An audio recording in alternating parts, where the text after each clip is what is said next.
Facebook yet.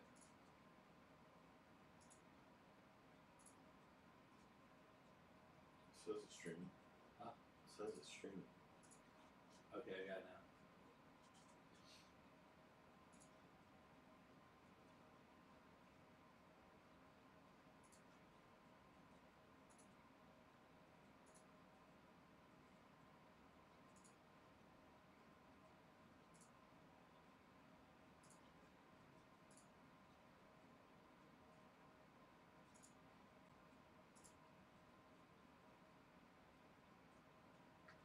No music again.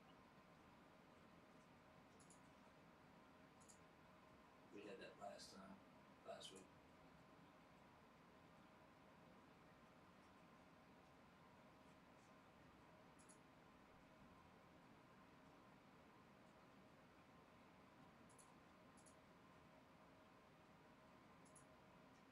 I can't do anything.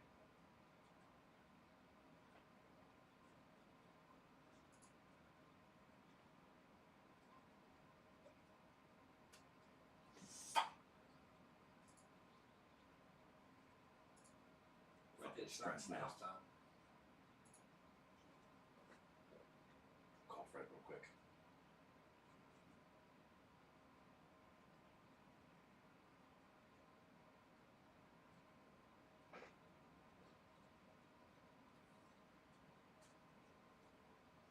Yo, I got 2 minutes. What did you do last time?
Let's do the damn thing. Oh, you know what time it is. It's time to take it to the Birdland. It's about to go down. Hope y'all ready. Yeah, let's go. Come and roll with me to the Birdland. Friends got to giving you the word, man. Any other BS is absurd, man. Sports talking, they give it to you firsthand. They can talk Terps, they can talk O's. Yeah, they both lit. That's how it goes. Baltimore squad, Ravens and Poe. Better tune in. Here gonna show. Birdland, Birdland, Birdland. BS. Birdland, Birdland, Birdland. BS.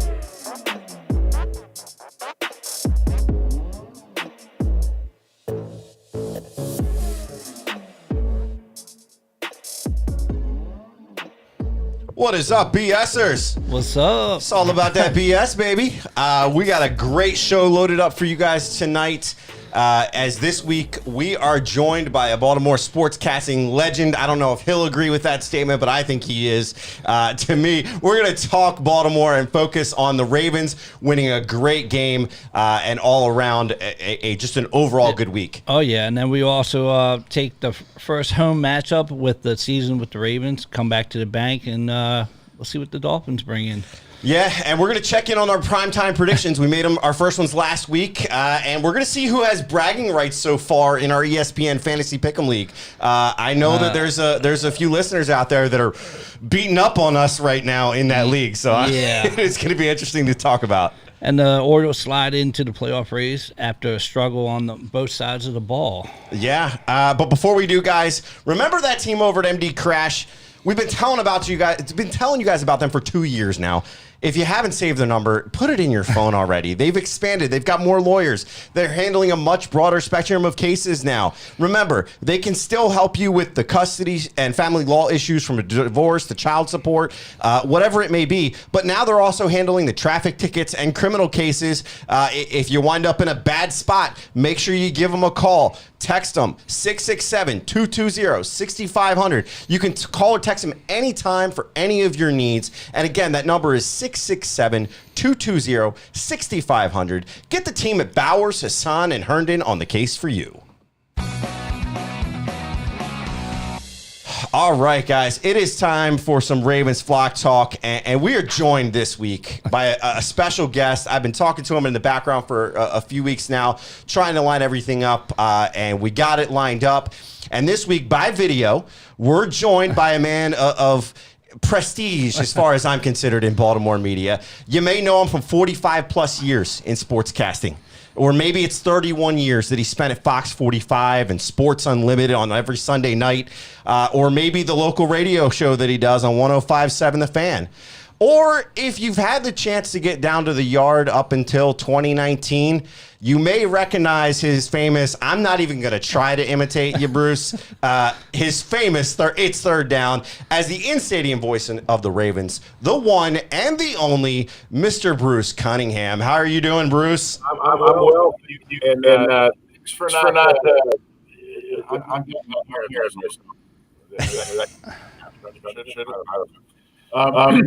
You don't want to do it for the third down. Seems like everybody in the league does. You know? I've noticed every time I watch it, I hear that. It is. You can't. It's often imitated but never duplicated. That's for sure. It is. Yeah, right. Exactly. Well, man, we got to thank you for joining us. Obviously, as we talked about before the 2019 season, you announced after 20 years, that you were going to be stepping away as the in-game announcer. You're sorely missed, I will tell you that. But obviously, also for many fans, they followed you through your career at Fox 45 here in Baltimore. And obviously in earlier this year, you announced your retirement back, I think it was the end of March. And so, what are you up to these days? Are you enjoying the retired life? I'm enjoying it way more than I thought I would. Wake up in the morning and you got nowhere to be. I can't get a great feeling. Two morning, I retired. I have about 5 days. It's really with me. There you go. Hey, man, I know that it's always good to kind of get away and just relax, but when you can do it every day, no pressure on you.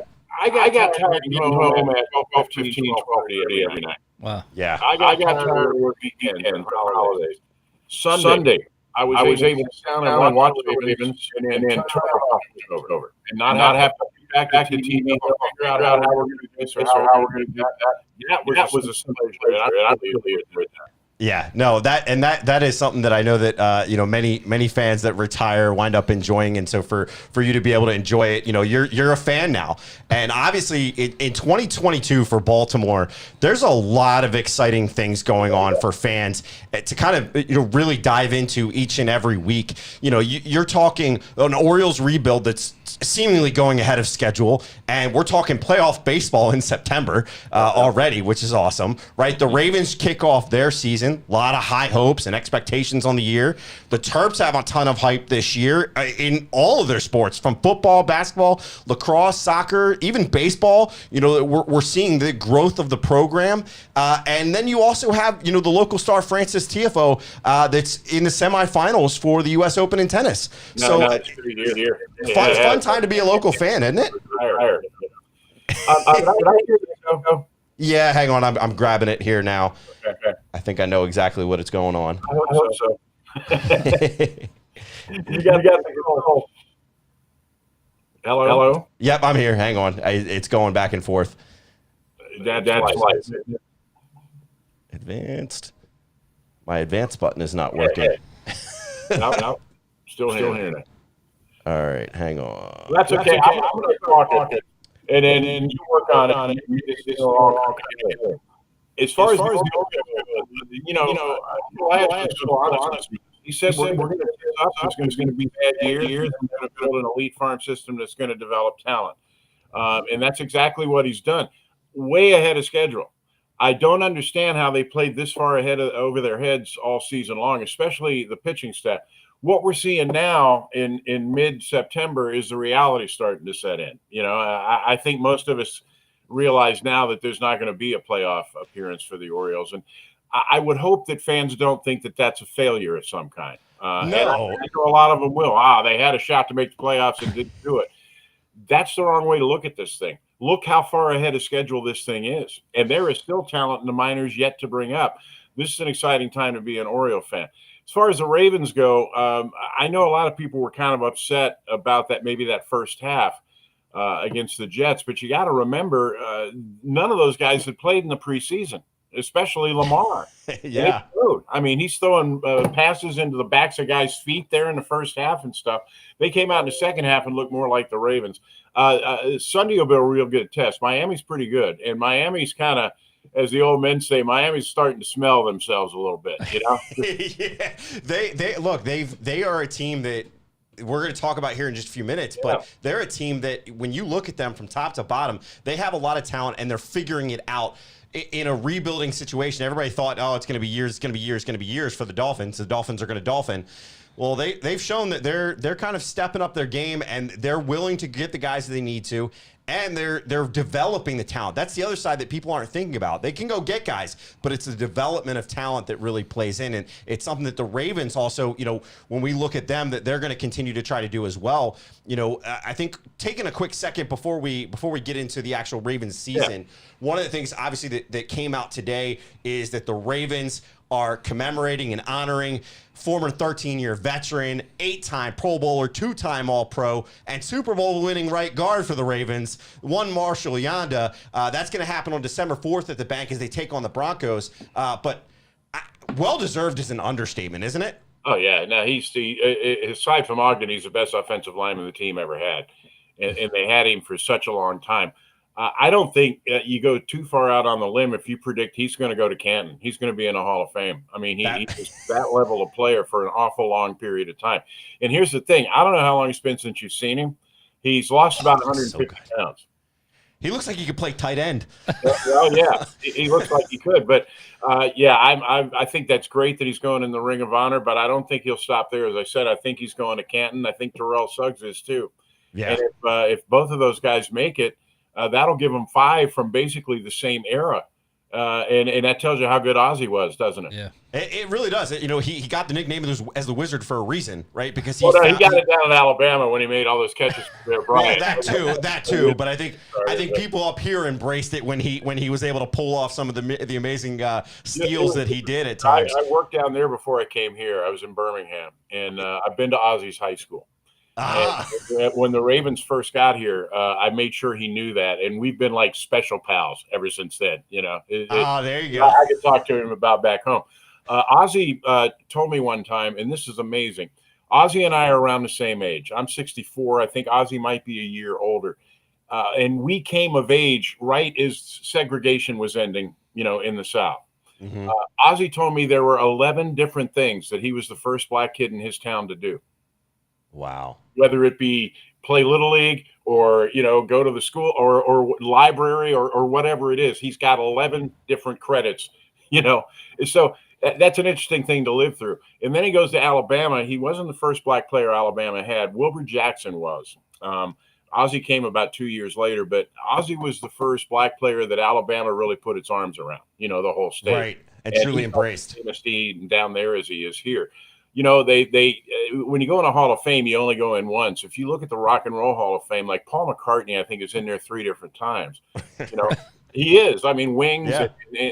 But if that was the case in the Pro Football Hall of Fame, Ozzie'd be a Hall of Famer as a GM too. I mean, 2 Super Bowls, 13 years apart. That's incredible. I think that's one of the things, personally, when you bring that up, that's one of the things I think is a little flawed with the NFL Hall of Fame, because you should be able to go in at 2 different times to show it's 2 different skill sets, really. Yeah, and that's one of the things that they got to do. Or maybe give you a little plaque to stick on the bottom of that. Yeah.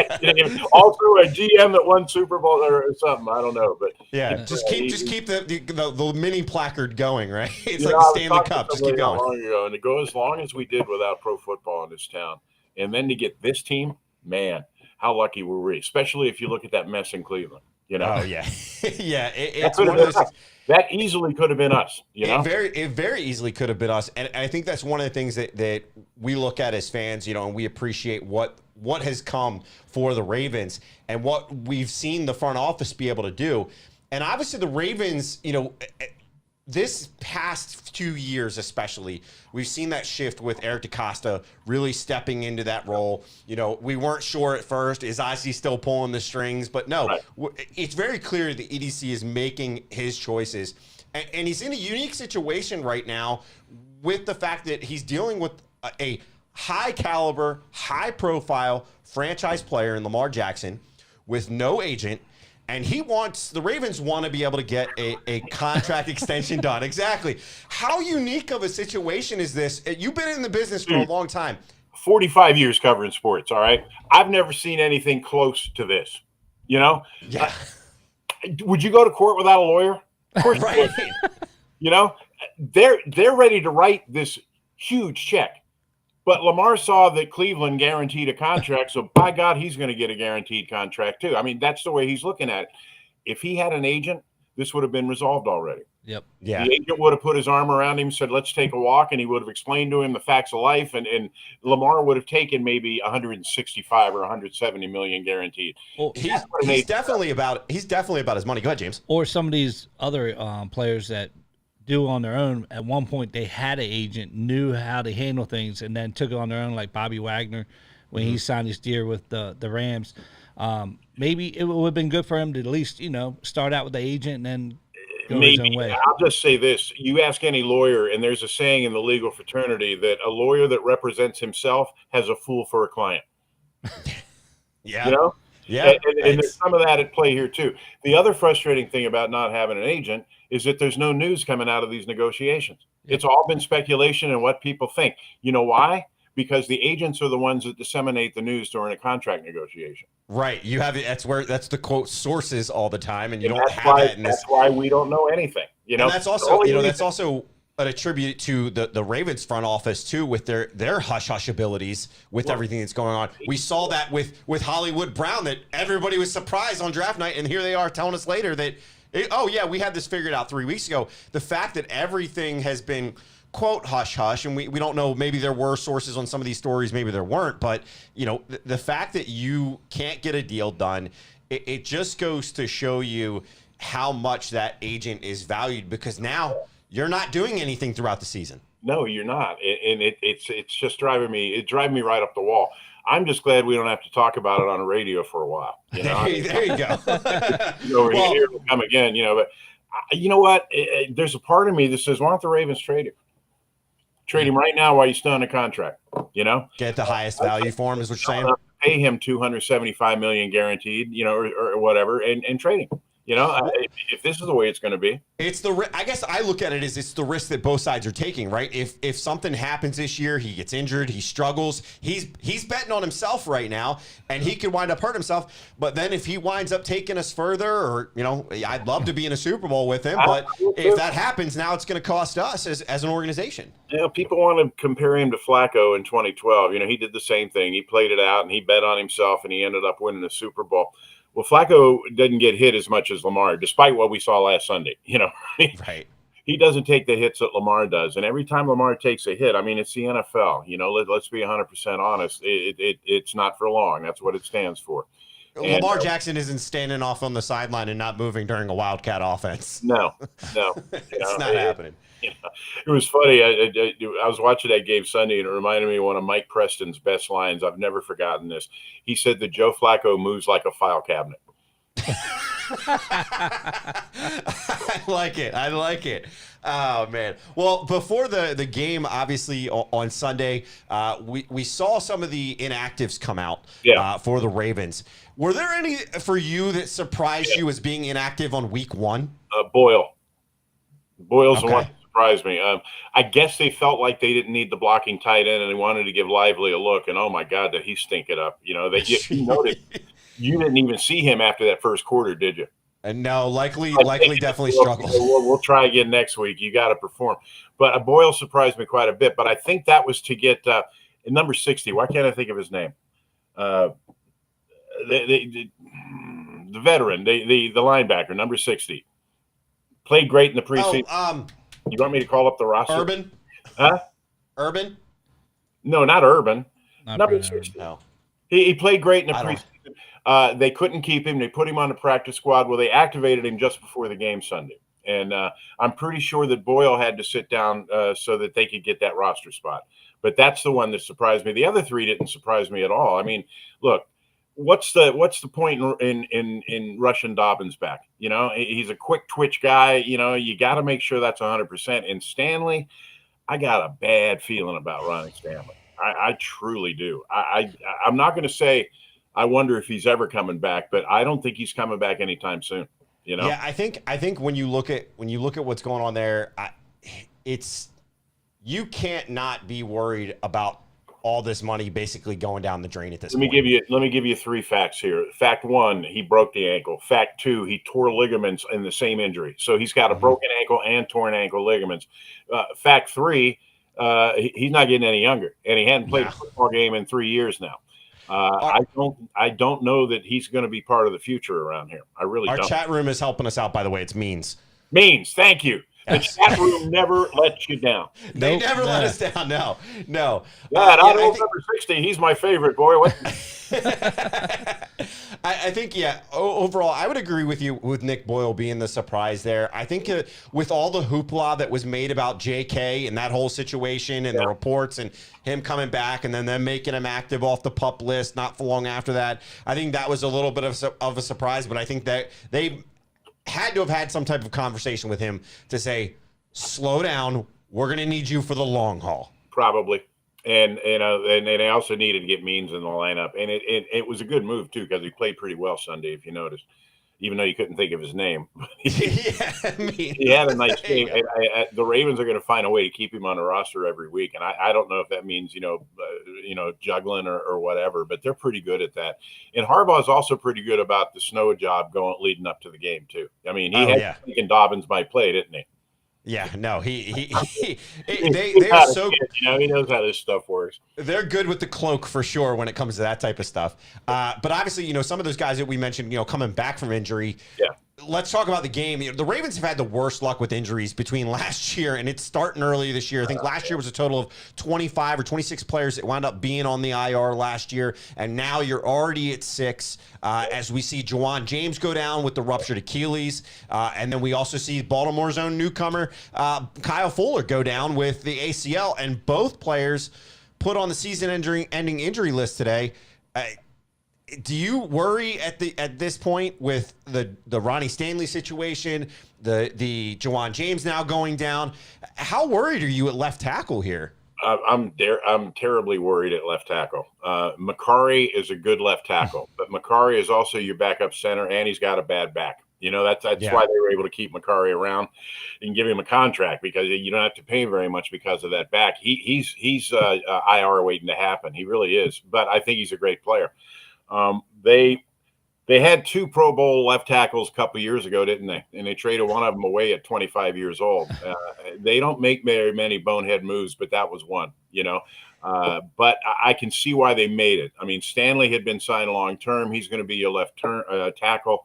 Orlando Brown Jr. wanted to be a left tackle, and they understood left tackles make a lot more money than right tackles, But trading him, boy, I hate to second guess, but I'm going to second guess that one. That one looks like that right really hurt them. Do you think he would have sat out like he was trying to threaten with, that he would have sat out that season and we would have been in the same boat anyway and not had a right or a left tackle? I think he would have played. I mean, he's got enough of his old man in him, seriously. I mean, the old man, he was all business when it came to stuff like that. But that was a bonehead move. You can say that in retrospect. At the time it looked like a necessary move and maybe one that would work out, but that one's hurting them. Yeah. Well, I think the cornerback depth is also hurting them, obviously, with Fuller going down. There was some surprises, I think, out of the preseason with some guys not making it that we thought might have the chance to make it. Right. They bring him down. And then today, it announced that they bring in TJ Carey for a workout. He's a veteran, played in Oakland for 4 years, and I think Cleveland in 2 and Indianapolis for 2. And he's been bouncing around between practice squads and trying to make a team this year. How bad do you think this Marcus Peters injury is? Do you think they're going to wait and let him come back, or do you think there's a little bit more to it, the fact that he's not even active week 1? That's where I was going to take this. No, I think that's worse than we know. He had an entire offseason to rehab that thing. There was some talk, again, Harbaugh, that he might play. I think if he were ready to go and he were 100% and they felt great about it, then they wouldn't have brought that guy in today, right? It's just simple production. I think they're worried about that. But maybe what do they got? 40 safeties? Maybe one of those. Yeah, right. At this point, you got to move somebody with all the active guys on the roster for sure. Yeah. So obviously the game itself, slow start.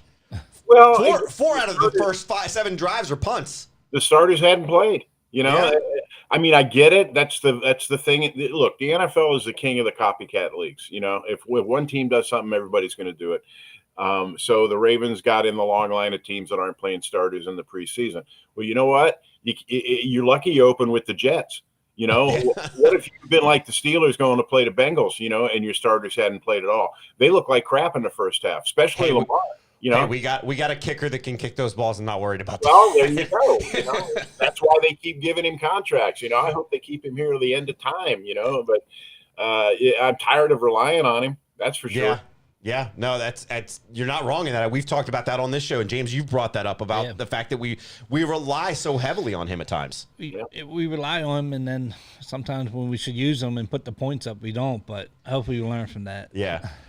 Bruce, is there any aspect of the game that surprised you defensively in performance-wise, given that many of the starters didn't play on defense in the preseason? I'll tell you what, and it was pleasant surprises. I thought 2 guys really played their fannies off, and that's Michael Pierce, okay? Agreed. Michael Pierce was a problem. Yeah, I mean, you don't often see pass rush coming up the middle, but he was consistent with that all day. And the thing with Michael Pierce is his want to has always been questioned. How bad does he want it? He opted to sit out the 2020 season. He's one of those guys. And I'm not judging him based on that, but the league does.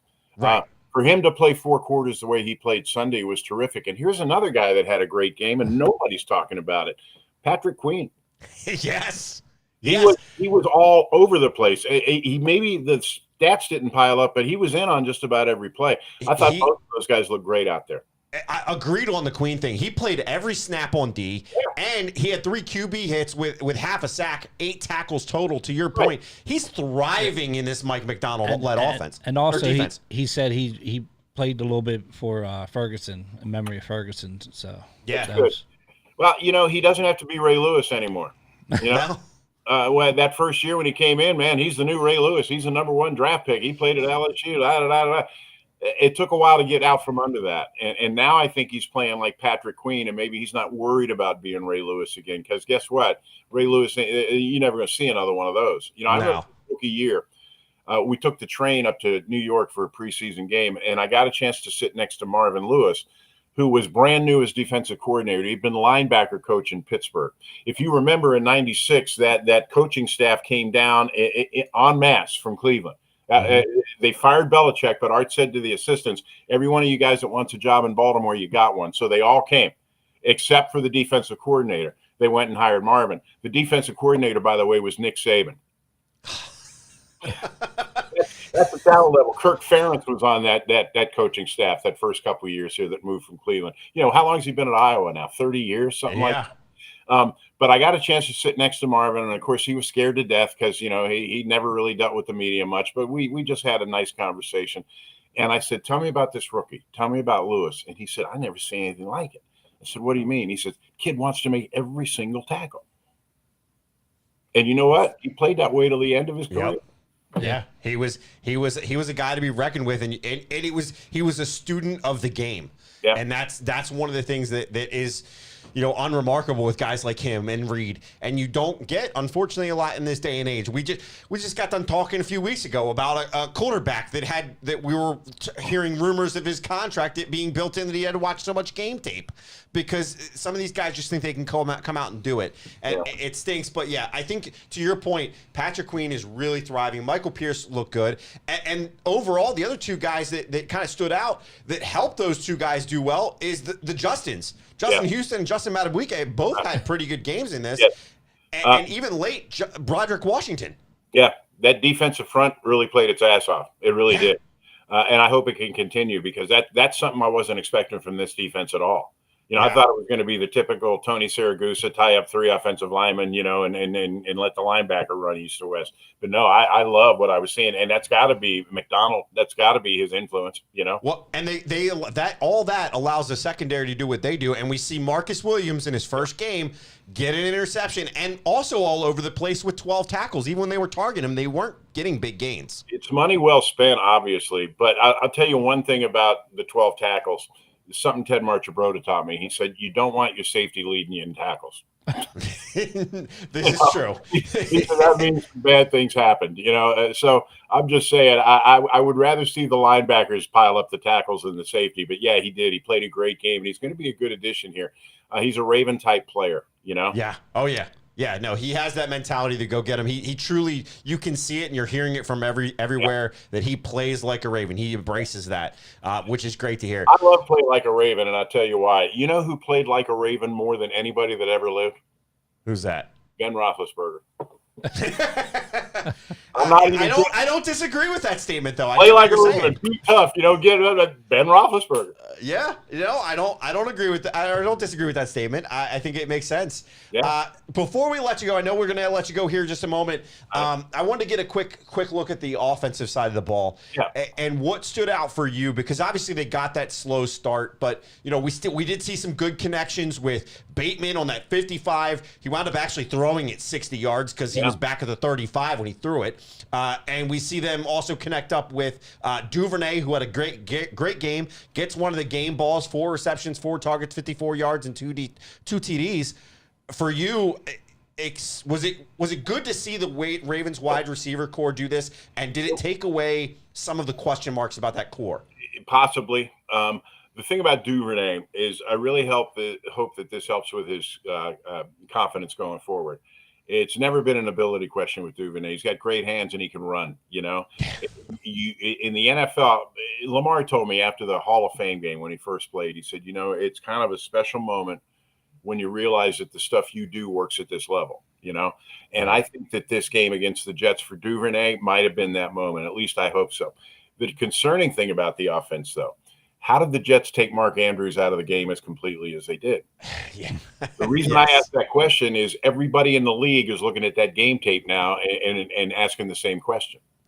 Yeah, I think that's one of the big things that I was looking at for next week's game is we need to see the involvement. How do they get it? Especially now that you've shown that Bateman and Duvernay can both be that over the top threat that we've talked about them being. Does that then open up Andrews, or are they going to lock it down and give these guys the rest of the field all day? If so, can Lamar capitalize and take those shots when he's giving them? Well, you'd like to hope so. I think he will. The thing about Lamar, though, it's not easy to be a receiver on a Lamar Jackson team because you run your pattern and it's only then that the action starts. You know, Right. You got to keep going. You got to figure out another pattern on the fly and see if you can meet eyes with him. That's just the way Lamar plays. And it's one of the reasons why he's so, successful. I also think that's why a lot of wideouts struggle in this offense, because I think a lot of them just don't do that naturally. Does that make sense? Yeah, no, I think that makes sense. I think one of the things too with him this week was we didn't see him scramble as much as we used to, and that's a little bit of tribute to the line. I think there were a few spots that he had holes that he didn't take. Right. Maybe that's trying to force it, but Lamar will eventually be Lamar in this offense at times when it's right, and people need to understand that. But what we are seeing is the evolution of the game. He had that check down, and he had that spot where he was looking for Andrews and wound up hitting, was it Duvernay or Bateman? I think it was the Duvernay touchdown in the back of the end zone, where everybody was questioning, was that a no-look throw? Because it looked like it on camera. Yeah, it did. And it was a no-look throw. I mean, he likes doing stuff like that when he can, but I really feel bullish about Duvernay. I really do. I also want to see Likely have some success. Yeah. He dropped 2 passes in the first quarter, and then if you remember, he got a penalty not long after that. So that was his contribution basically to the game. As dominant as he was in the preseason, we'd all be smart to remember this. He wasn't playing against starters, and that is a big difference in the opposition, and he's got to make that adjustment.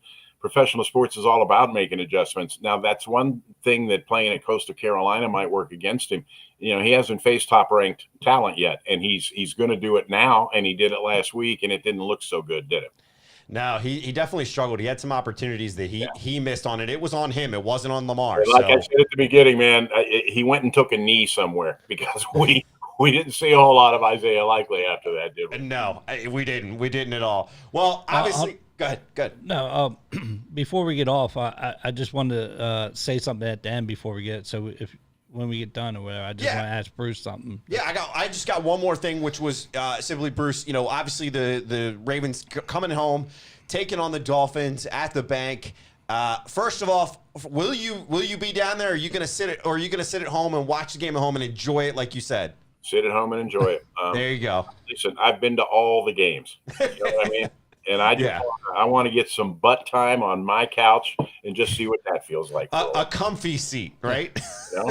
There you go. Do you have a prediction for the game? How do you think this game's going to shake out? I think the Ravens will be able to tackle Tua and contain him and then put up the points on offense? I'm not that worried about Tua. I don't know how effective he's going to be, especially if they continue this pass rush up the middle, because he's not very mobile. He really isn't. Yeah. I think the 3-point sounds about right. I think the Ravens are going to find a way to win this one. If they can't beat Miami, is a team on the rise. Okay, Miami is nobody's favorite yet. Okay, as long as they're in that division with Buffalo and all of that, they're going to be sort of an outlier. Miami needs to look good Sunday worse than the Ravens do. So they're going to come up here firing. When the schedule came out, I thought, man, one thing that worked against them is why couldn't that Miami game have been in late November or December, Yeah. And sort of, take their game away. But we'll see. I mean, Miami's good. They feel like they're on the verge of something, and we'll see, won't we? But I'll go with the odds makers. 3-point sounds about right. All right, fair enough. Go ahead, James. All right, Bruce, it's good to have you on here. I appreciate it. It's like weird seeing you and having you. But listen to you on 105 and Fox. My good friend Jeremy Kahn, we went to school together. We played on the basketball team together. But a couple, maybe about 2 months ago, you filled in for Vinny and Haney. Yeah. And you told a story about Frank Berleggi. And my family owns a restaurant down in Essex called Pizza John's. Yeah. And they delivered to us. And I'm good friends with his son. And when you told that story about him hitting the ball and catching with Barry Bonds. Yeah, threw him out. Yeah, he threw him out at second. And his father came in. But I was like, I didn't know that you played at Alabama. I knew his son was a good baseball player as well. So, yeah, he was telling me some more stories. But when you said that, I got off the when I got out of the car, I called his son. I was like, your dad played for Alabama? I was like, yeah, I just heard Bruce talking about him on the radio. So it brought back memories. And I was telling him down there. Let me give you the backstory on this. I was working in Mobile, Alabama at the time, and the University of South Alabama is there. longtime baseball name Eddie Stanky was the coach at South Alabama, and he was getting ready to retire. So we followed them to the regional. They lost the regional, South Alabama, but Alabama advanced, and so the boss said just follow them. So we just stayed with them, and they had a bunch of country boys that really couldn't put together much of a sentence when you interviewed them. And then here's this little round, fat catcher, Italian kid from Baltimore. Yep. Believe me, we were lined up waiting to interview Frank Valeggia. Okay. I interviewed him 100 times in that postseason because, like I said, you want this? Or, hey, man, you want this? I want this. Yeah, so when he comes in, he'll deliver when his son, has to stay at the restaurant because he now takes over the restaurant business. And I asked him stories, and he'll stop and, tell me all the story. He told me that story about Roger Clemens, too. It was pretty amazing. Yeah, awesome. we went down. God, it's been a while now. We went down and did a TV story with him when I was still at Fox, and he had that VHS copy of that Barry Bonds throwout. He had that right handy. Believe me. Yep. He told me that too. Oh man! All right, well, Bruce, we really appreciate you joining us. I know that you don't think so, but to all of us and all the fans and everybody in the chat room, you are a true Baltimore sportscasting legend for us. You've got a famous voice, and everybody can recognize it immediately. And we appreciate you taking your time with us here tonight, and obviously continue to enjoy the retirement, man. One thing I have is time. Okay, I got plenty of time. There you go.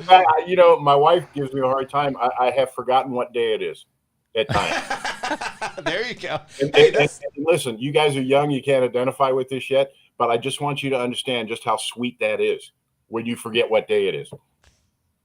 I feel like that mainly it's because of work, so it's a different story. Thanks. Mine's the same day at work. One question over here. Joshua wants to know, did I ever go to the Senior Bowl in Mobile? Oh, yeah, I covered it 4 or 5 times. In fact, Jim McMahon played in it one year when we were there, and Don Coryell was the coach. And Coryell thought McMahon was talking to the media too much, and we're over there interviewing him, and Coryell kind of gives him a look and says, Jim, come on, let's go. And Jim rolls his eyes and stood his ground. He said, what's he going to do? So it was an extra 10 minutes. I mean, what's Coryell going to do? He can't fine him. He's not going to bench him in the Senior Bowl. But the interesting thing about the Senior Bowl in those days, I don't know how they do it now, but in those days in the early 80s, they had the North team in one hotel, and you had the South team in another hotel. You had every mini-skirted Barracuda for 300 miles around would descend on those 2 hotels. It's like they're going fishing. It's like they're casting around. It was the most remarkable thing you'll ever see in your life. Oh, that's crazy. That's funny. I can't even imagine what that would be like now. Fish are, right? Yes. Just saying. Yeah, I got you. Oh man, well, I love the stories, man. Love the time with you. We'll give you back the rest of your evening, sir. So thank you very much for joining us, and we'll have to do this again sometime and talk a little bit more. Well, let me just tell you, the first one's free. Okay, I'm just saying. All right. I noticed you got a sponsor. I'm just saying, we're all businessmen here. I'm kidding. Yep. I got you.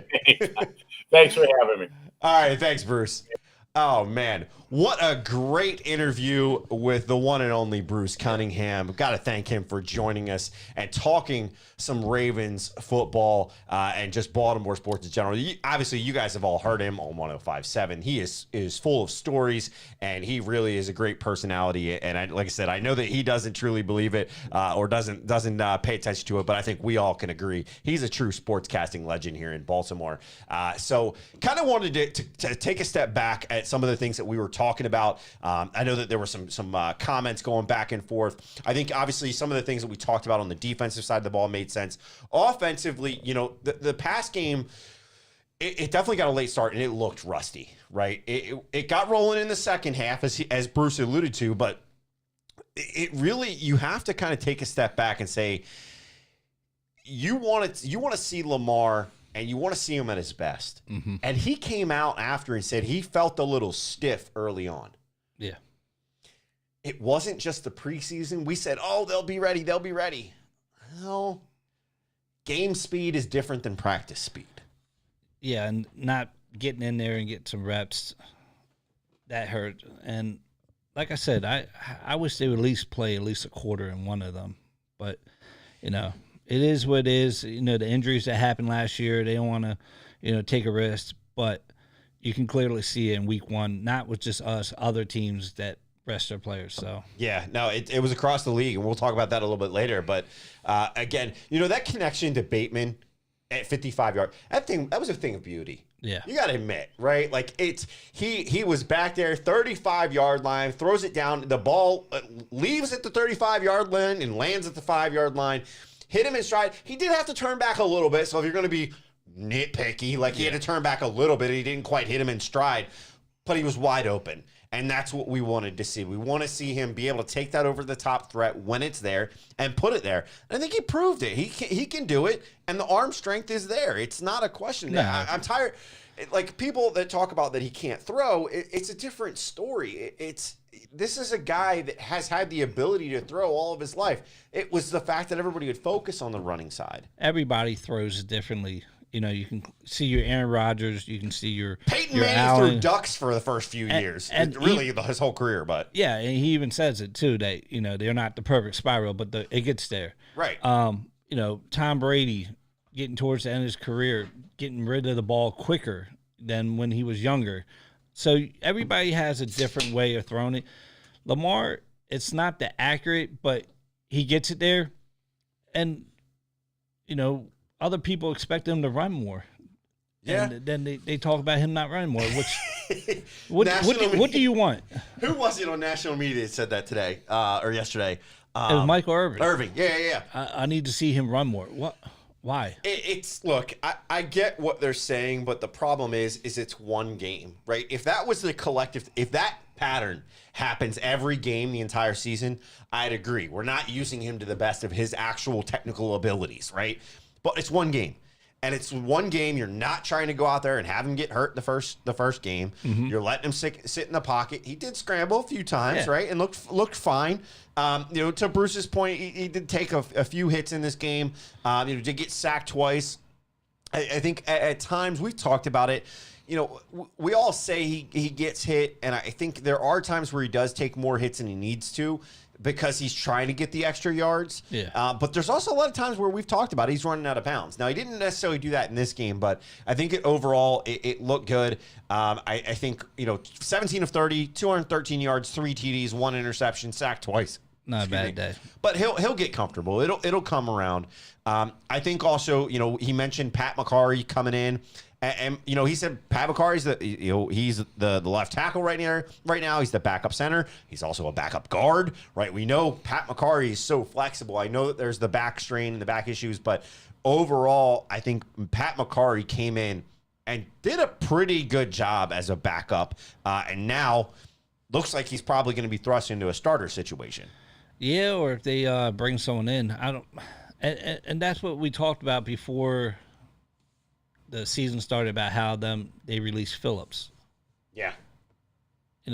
He could have filled in to play a little bit too, but it just tells you, like, when you don't have an offensive line and it's short leash, someone goes down, Lamar's gonna be running for his life. Yeah, well, I think that's.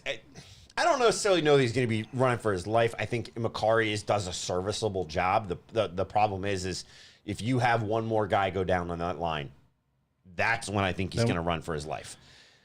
And it's like, is Stanley going to make it back this year? Yeah. I know they restructured his contract. Didn't they, to free up more money? Stanley's? Yeah. They restructured. They gave him a little bit more money up front. And but like I said, like Bruce said, like that, until we see him out there. Well, but the other thing is that offensive line didn't give the run game much of a chance either, right? The run game really struggled as a whole. It started out slow. Because I even said it. I was like, is Le'Veon Bell back on the team? Because he's wearing number 17. Well, but Drake actually looked good second half. He had some good runs in the second half. I think we'll see if they'll use him a little bit more. But, overall, 21 carries as a team, and you only got 63 yards. Yeah, and then they said that, but they did say they were going to go back to their 2019 ways and run the ball, and they threw a lot. Yeah. Well, and most of the issues here were missed blocking assignments. Cole Jackson had a great breakdown. That some of it was actually Oliver a couple of times. It was Juwan James, a little bit of Morgan Moses. It's one of those things that you have to kind of you got to take a step back and say, is this something that we can continue with? Because ultimately, yes, Drake is there, but he can't be your answer, and neither can JK. JK needs space and holes to be able to run through. You can't just assume that he's got it and doesn't. Sorry, apparently we have a little bit of an echo again. But no, you can't assume that this is one of those things that we're going to continue to see them be able to handle on a regular basis. But also, Mike Davis and Justice Hill didn't do much for us either. No, it didn't work out at all. I think when we take a step back, I'm being told there was no echo. Jesus Christ, I'm getting bad information.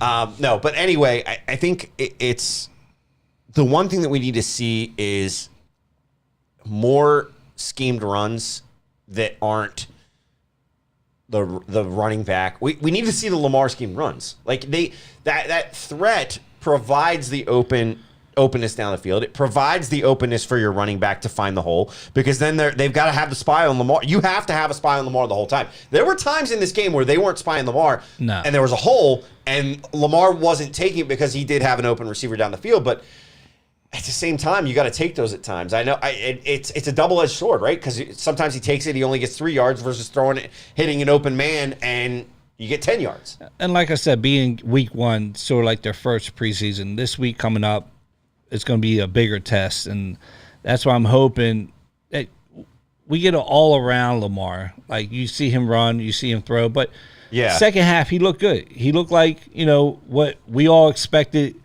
not running the ball, but can actually throw the ball, get the ball down there. And I think he looked good in the air.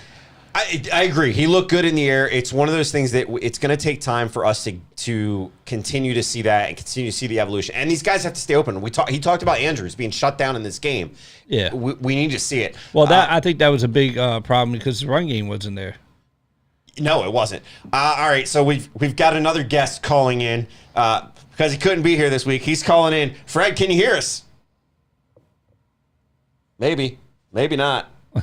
Here we go again. There we go. Now you can hear me. Yeah, I can hear you. Can you hear me? Yes, we got you.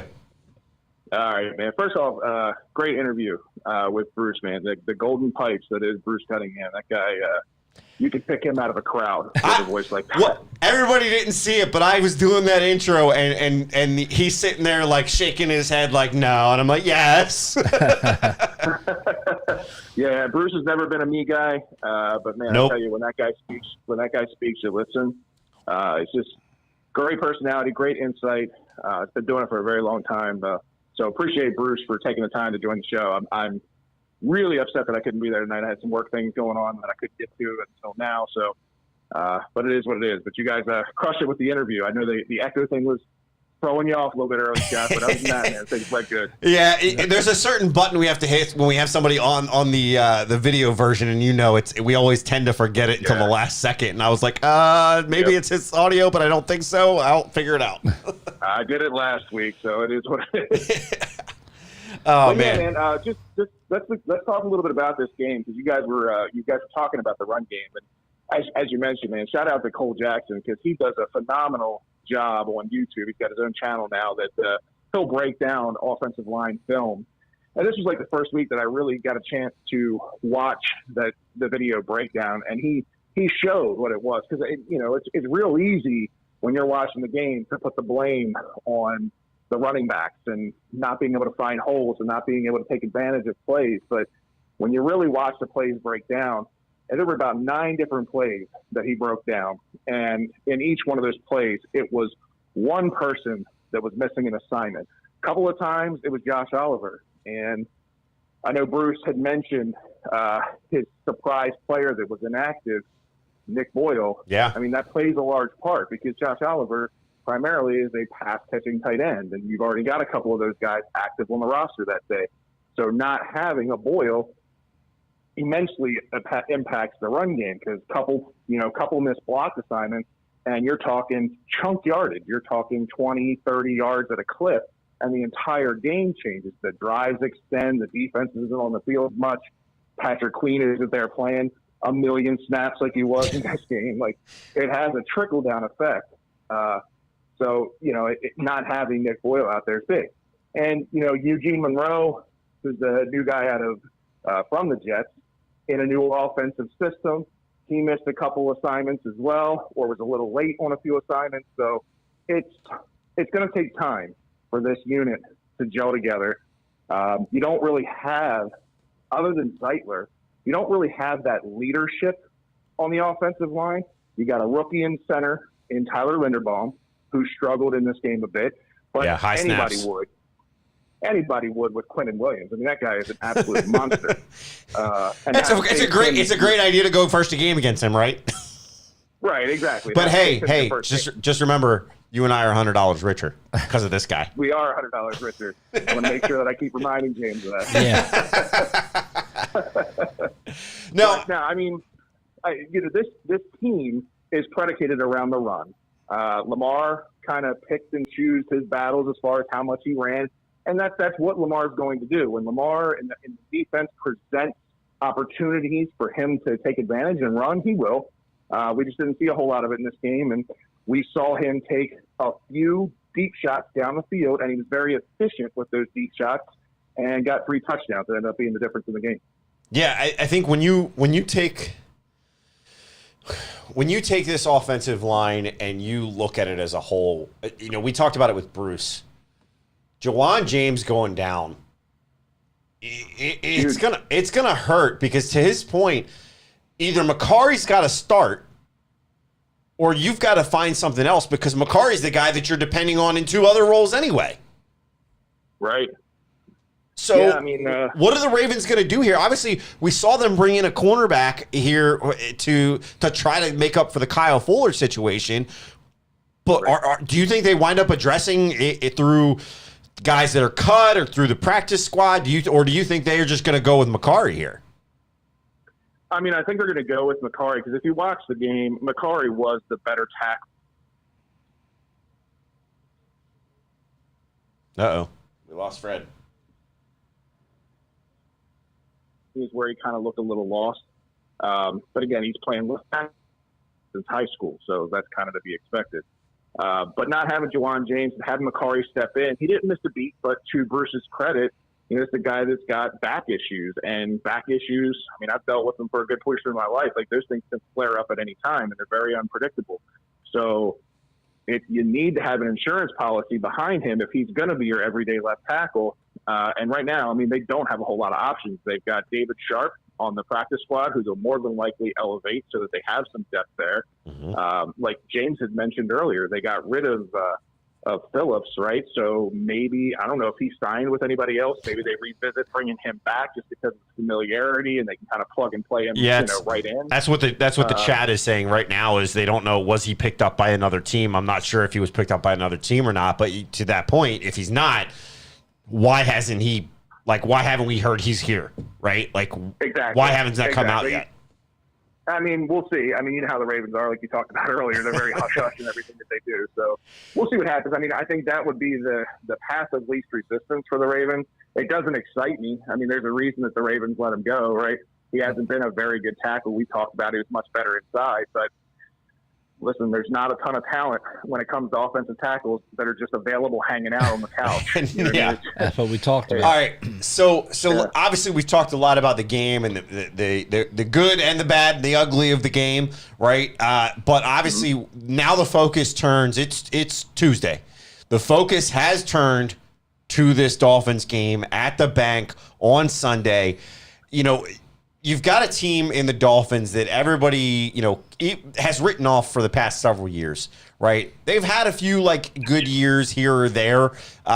This year, they showed that they were willing to go get some big names, right? They were willing to kind of retool, if you will, not necessarily rebuild, but more so retool and use the money to retool in a way that benefited especially their offense.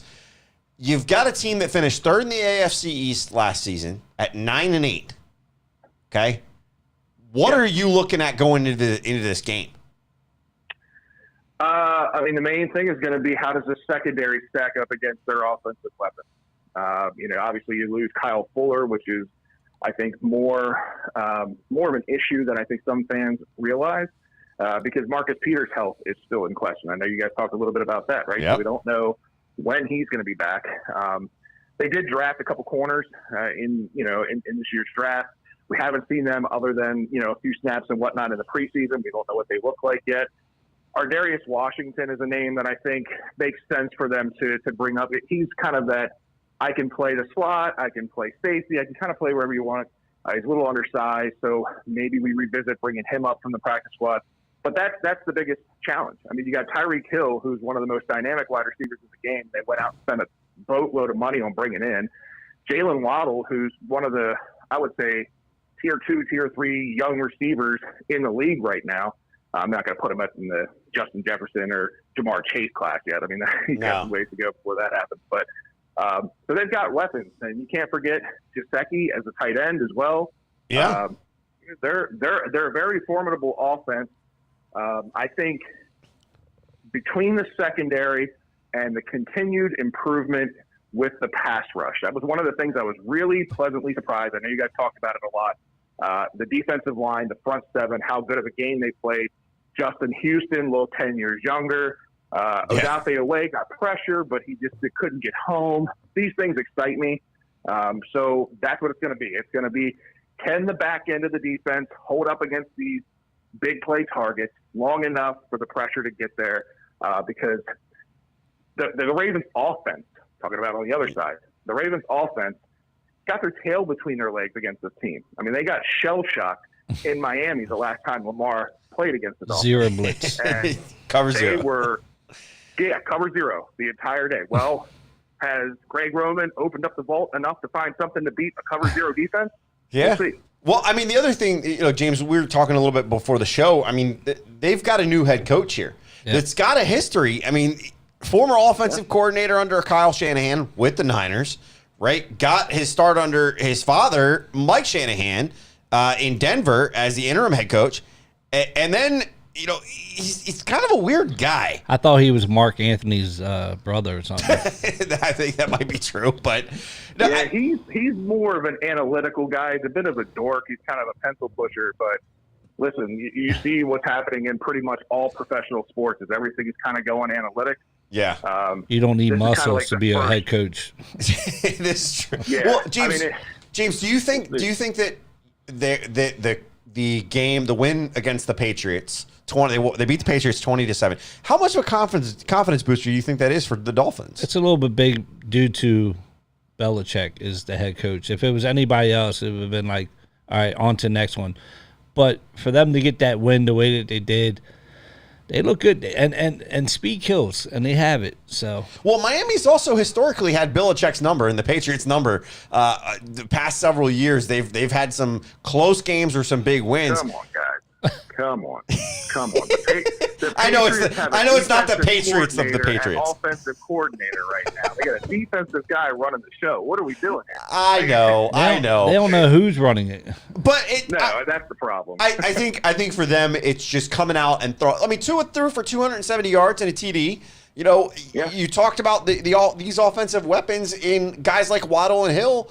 I mean, both guys really coming out of the box and coming out of the gate looking strong, looking well, getting the yards after the catch. I think there's a lot to say here. For me, when I'm looking at the keys to the game to be successful against them, I mean, you mentioned some of them. The offense, the run game has to progress.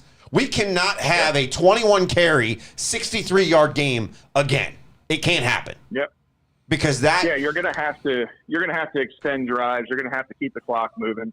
Again, you want to keep those big play receivers off the field as much as possible. The run game is absolutely critical. I fully expect Lamar to be more involved in the run game this week. But again, watching that tape, it's a couple of things that they need to clean up with missed assignments and whatnot. And that running game is completely different. I think Kenyon Drake is completely capable as a back in this offense. I was surprised that he was the bell cow in week one, considering how short of a time he's been here. But I think this offense can be effective on the ground. It just goes to show about how crucial some of these run blocks are. Well, but the other thing is to be effective on the ground, you have to continue that over the top threat. So we're going to need to see that if they are playing that cover zero like they did, then open up the playbook and figure out a way to get the runs, whether it's design runs by Lamar or it's Kenyon Drake running it, run it down their throats, get them to bite up on the box even just a little bit, and then put one of these guys like a Bateman or a Duvernay over top, which, I love, like we saw with Bruce and we heard with Bruce. I'd love to see Duvernay continue this, because if he did, it shows that this week was somewhat of a coming out game. Yeah, as Bruce said, I think he hit the nail right on the head, man. Duvernay is very much a confidence-affected player, right? And he hasn't had a whole lot of offensive opportunities. So he needs to continue to build on this. And I think the Ravens need to make sure that they continue to keep him in the game plan and keep his positivity, keep his confidence going, because they're going to need it. When you have a game like that, we all expected Isaiah Likely to kind of seamlessly fit into this offense. And he struggled his first game. It could have been rookie nerves. It could have been whatever. But like I was saying in the chat room earlier, Lamar is he holds grudges. Let's just put it that way. He holds grudges, and we've seen him when players drop balls. He doesn't tend to go find you again. He doesn't tend to give you a whole lot of opportunities. He looks you off. I mean, we saw it with Miles Boykin for how long, right? Right. You don't want to get off on the wrong foot with Lamar, so you want to make sure that he has a good bounce back week. And I think when you're trying to beat a cover zero defense, quick across the middle, underneath routes that you can just get out get it out quick on two steps, 3 steps, whatever it is, get it out quick. And Isaiah Likely underneath would be effective in this offense too. Yeah, I think, flipping to the other side of the ball, you mentioned some of the things on defense. I think one of the things that, when you look at the stat sheet, it maybe didn't show up as much in the game when you watch the game, but when you look at the stat sheet, Joe Flacco threw 59 times. He was successful on 37 of those for 307 yards. You can't give up the little chunk yardage plays that start adding up, because in other offenses, the Jets couldn't finish, right? They couldn't get, especially earlier in the game, they couldn't finish a drive. They couldn't get a first down almost. But they started to find holes, and they were exposing those holes at times. And I think one of the big things that you've got to do against a team like this, when you've got a Waddle and a Hill, you've got to find a way to prevent that chunk yardage without giving up the over the top. Yeah, when you're comparing the two, talking about the Jets offense versus the Dolphins offense, I like what the Jets are doing. I like Garrett Wilson. I like Elijah Moore. I think both of those guys have got immense talent, and we saw that even as a rookie, Garrett Wilson, and some of the plays that he was able to make and some of the elusiveness that he had. I like that. And the difference here is going to be the quarterback, though. I know Bruce had kind of alluded to it earlier. Tua's not a super mobile quarterback, but he's a more mobile quarterback than Joe Flacco, right? So he's not the file cabinet, as Bruce alluded to. No, he's not a file cabinet, no. I'm going to use that again, by the way. More like a typewriter. You slide left and slide right. That kind of thing. So he's going to be able to extend the plays a little bit longer, which is only going to give, again, more time for the receivers to get open. And Tyreek Hill, as much as I like the Jets wide receivers, Tyreek Hill, again, the class of his note. These guys got track-type speed. So it's going to be a challenge for sure, and I think this could end up being a higher scoring game because of that. It's going to be interesting. It's going to be interesting for sure. You bring up a prediction, so let's go ahead and move into a quick social media shout out, and then we're going to do our primetime predictions.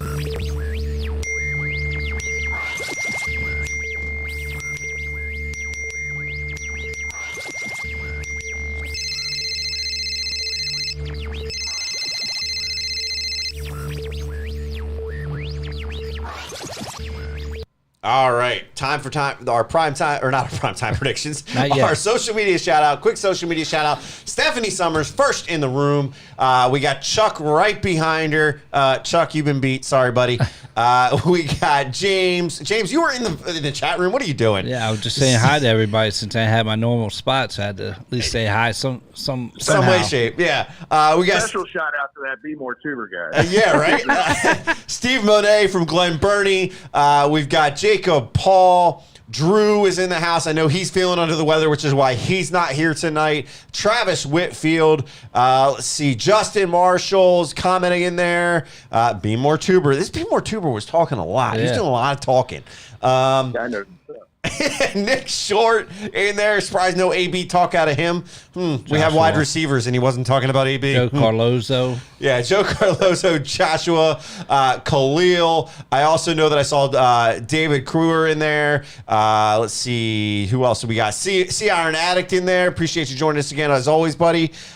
We've got B More Tuber again. God damn, this Be More Tuber talks a lot. Can have him on the show. I know. He should be on the show. Let's see. Samuel Jackson, appreciate it, buddy. Samuel Jackson says, our defense, what do you say? Our defense impressed me more than anything. Lamar is hitting his peak, and that's bad news for every NFL team. He's motivated more than ever. He's cut that way.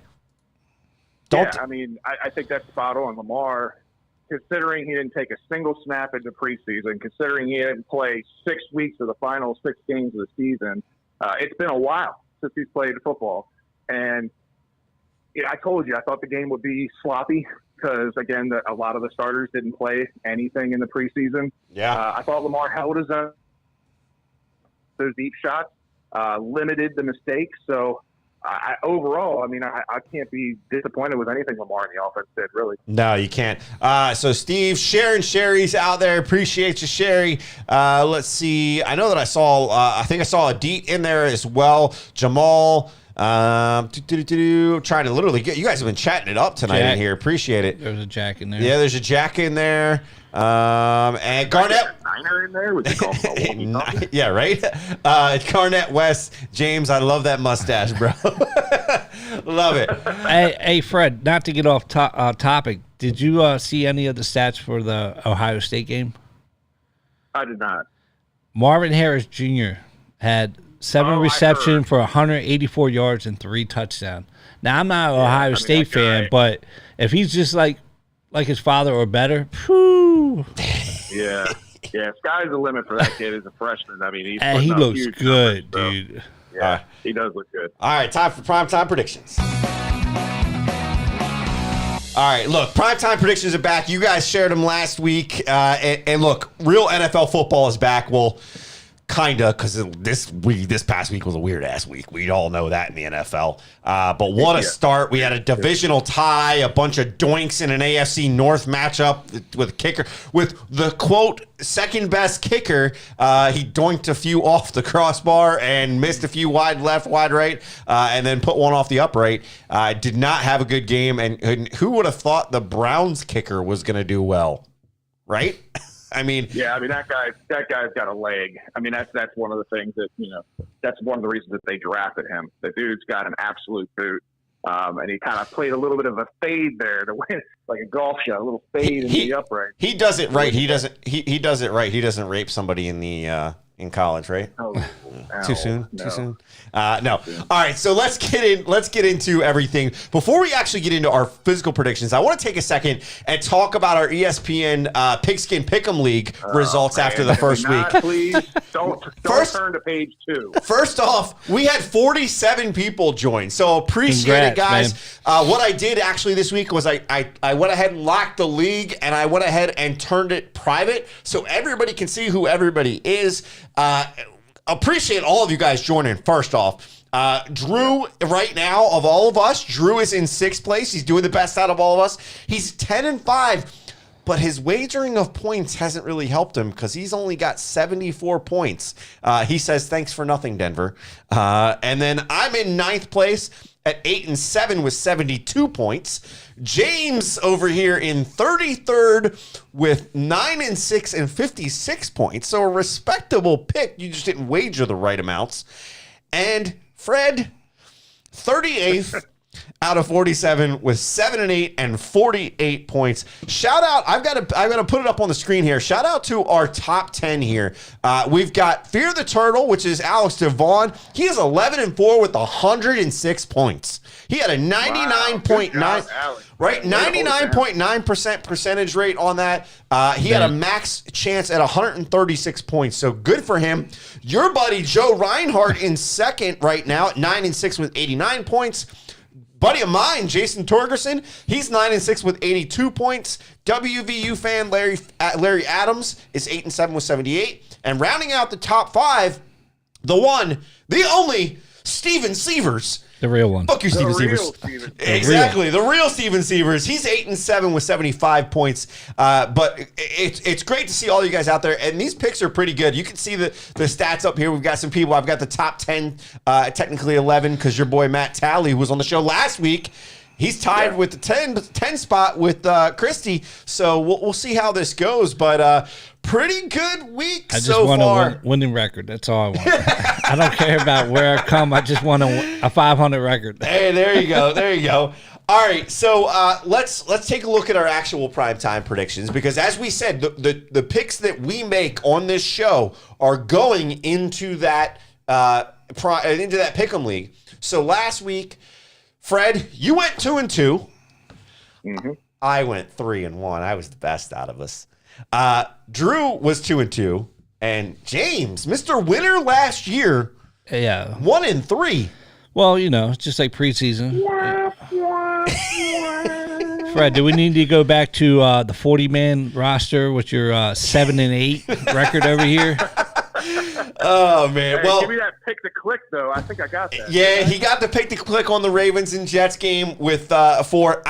If I would have picked the damn Seahawks, I would have been off by 1, and I would have gotten the pick to click. But coulda, woulda, shoulda. Yeah, exactly. All right, so let's get into this week's games. I'm going to do a quick breakdown of the first game, which we've already really done. But, the Dolphins are coming into the bank against the Ravens. We know what we need to do. We talked about some of the things offensively. We need to see the continued run game, or we need to see the progression of the run game, not the continued run of the game, but we need to see the continued over the top.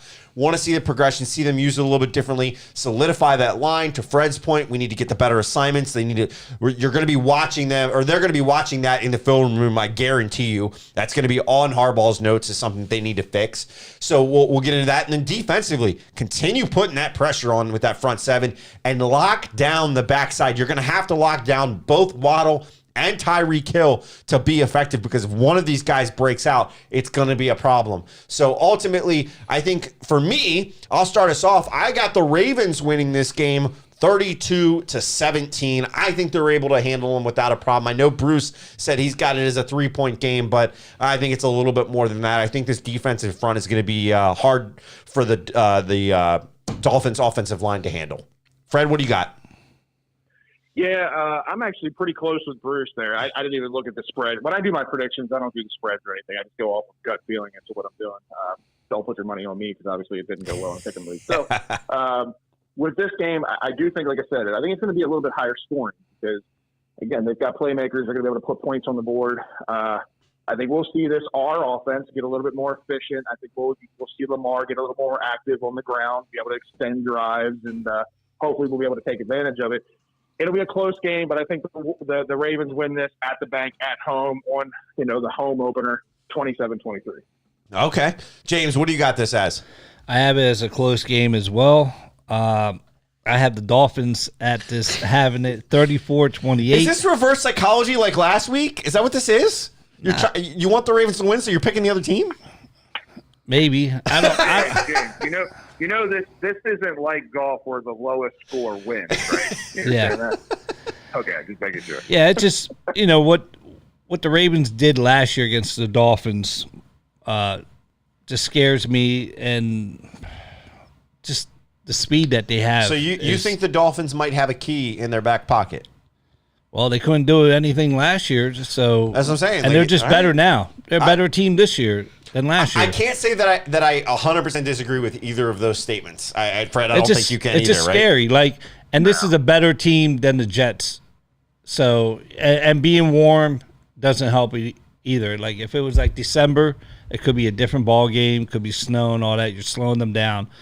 Okay. But it's going to be nice weather down there. All right. Well, Drew has the Ravens also in a 3-point game. He's got a 23-20, so he's right there, kind of with you, Fred, and with Bruce. This is going to be a close game.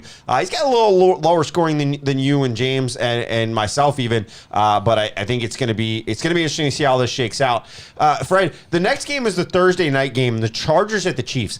This is going to be a pretty damn good game to watch on Thursday Night Football, don't you think? We hope it's. Yeah, I mean these matchups are basically the new Ravens Steelers, just the opposite. It's not a defensive struggle; it's an offensive struggle, right? These teams are both juggernauts; they can put up a ton of points.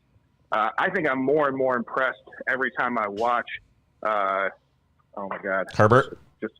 Herbert, Justin Herbert. That dude, I mean, his arm strength is ridiculous, and some of the balls that he throws and the windows that he fits it in are just unreal, and that was on display this past week. Now, Keenan Allen apparently has gone down. I don't know how long that's going to be for.